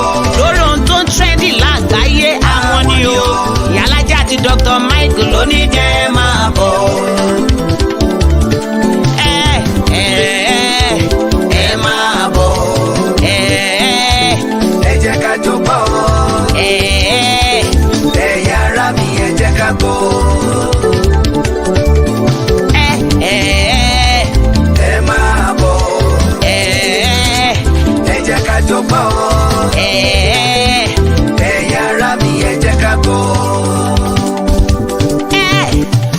Moses Abiodun Òjó ló ní wípé ẹ jẹ́ ká yọ o ẹ mú kalẹ̀ sílẹ̀ ẹ wá gbọ́ wa o ọ̀rọ̀ tó dáńtọ́ ọ̀rọ̀ tó kún ọ̀rọ̀ tó mọ́pọlọ wá tó mú làákà ìdání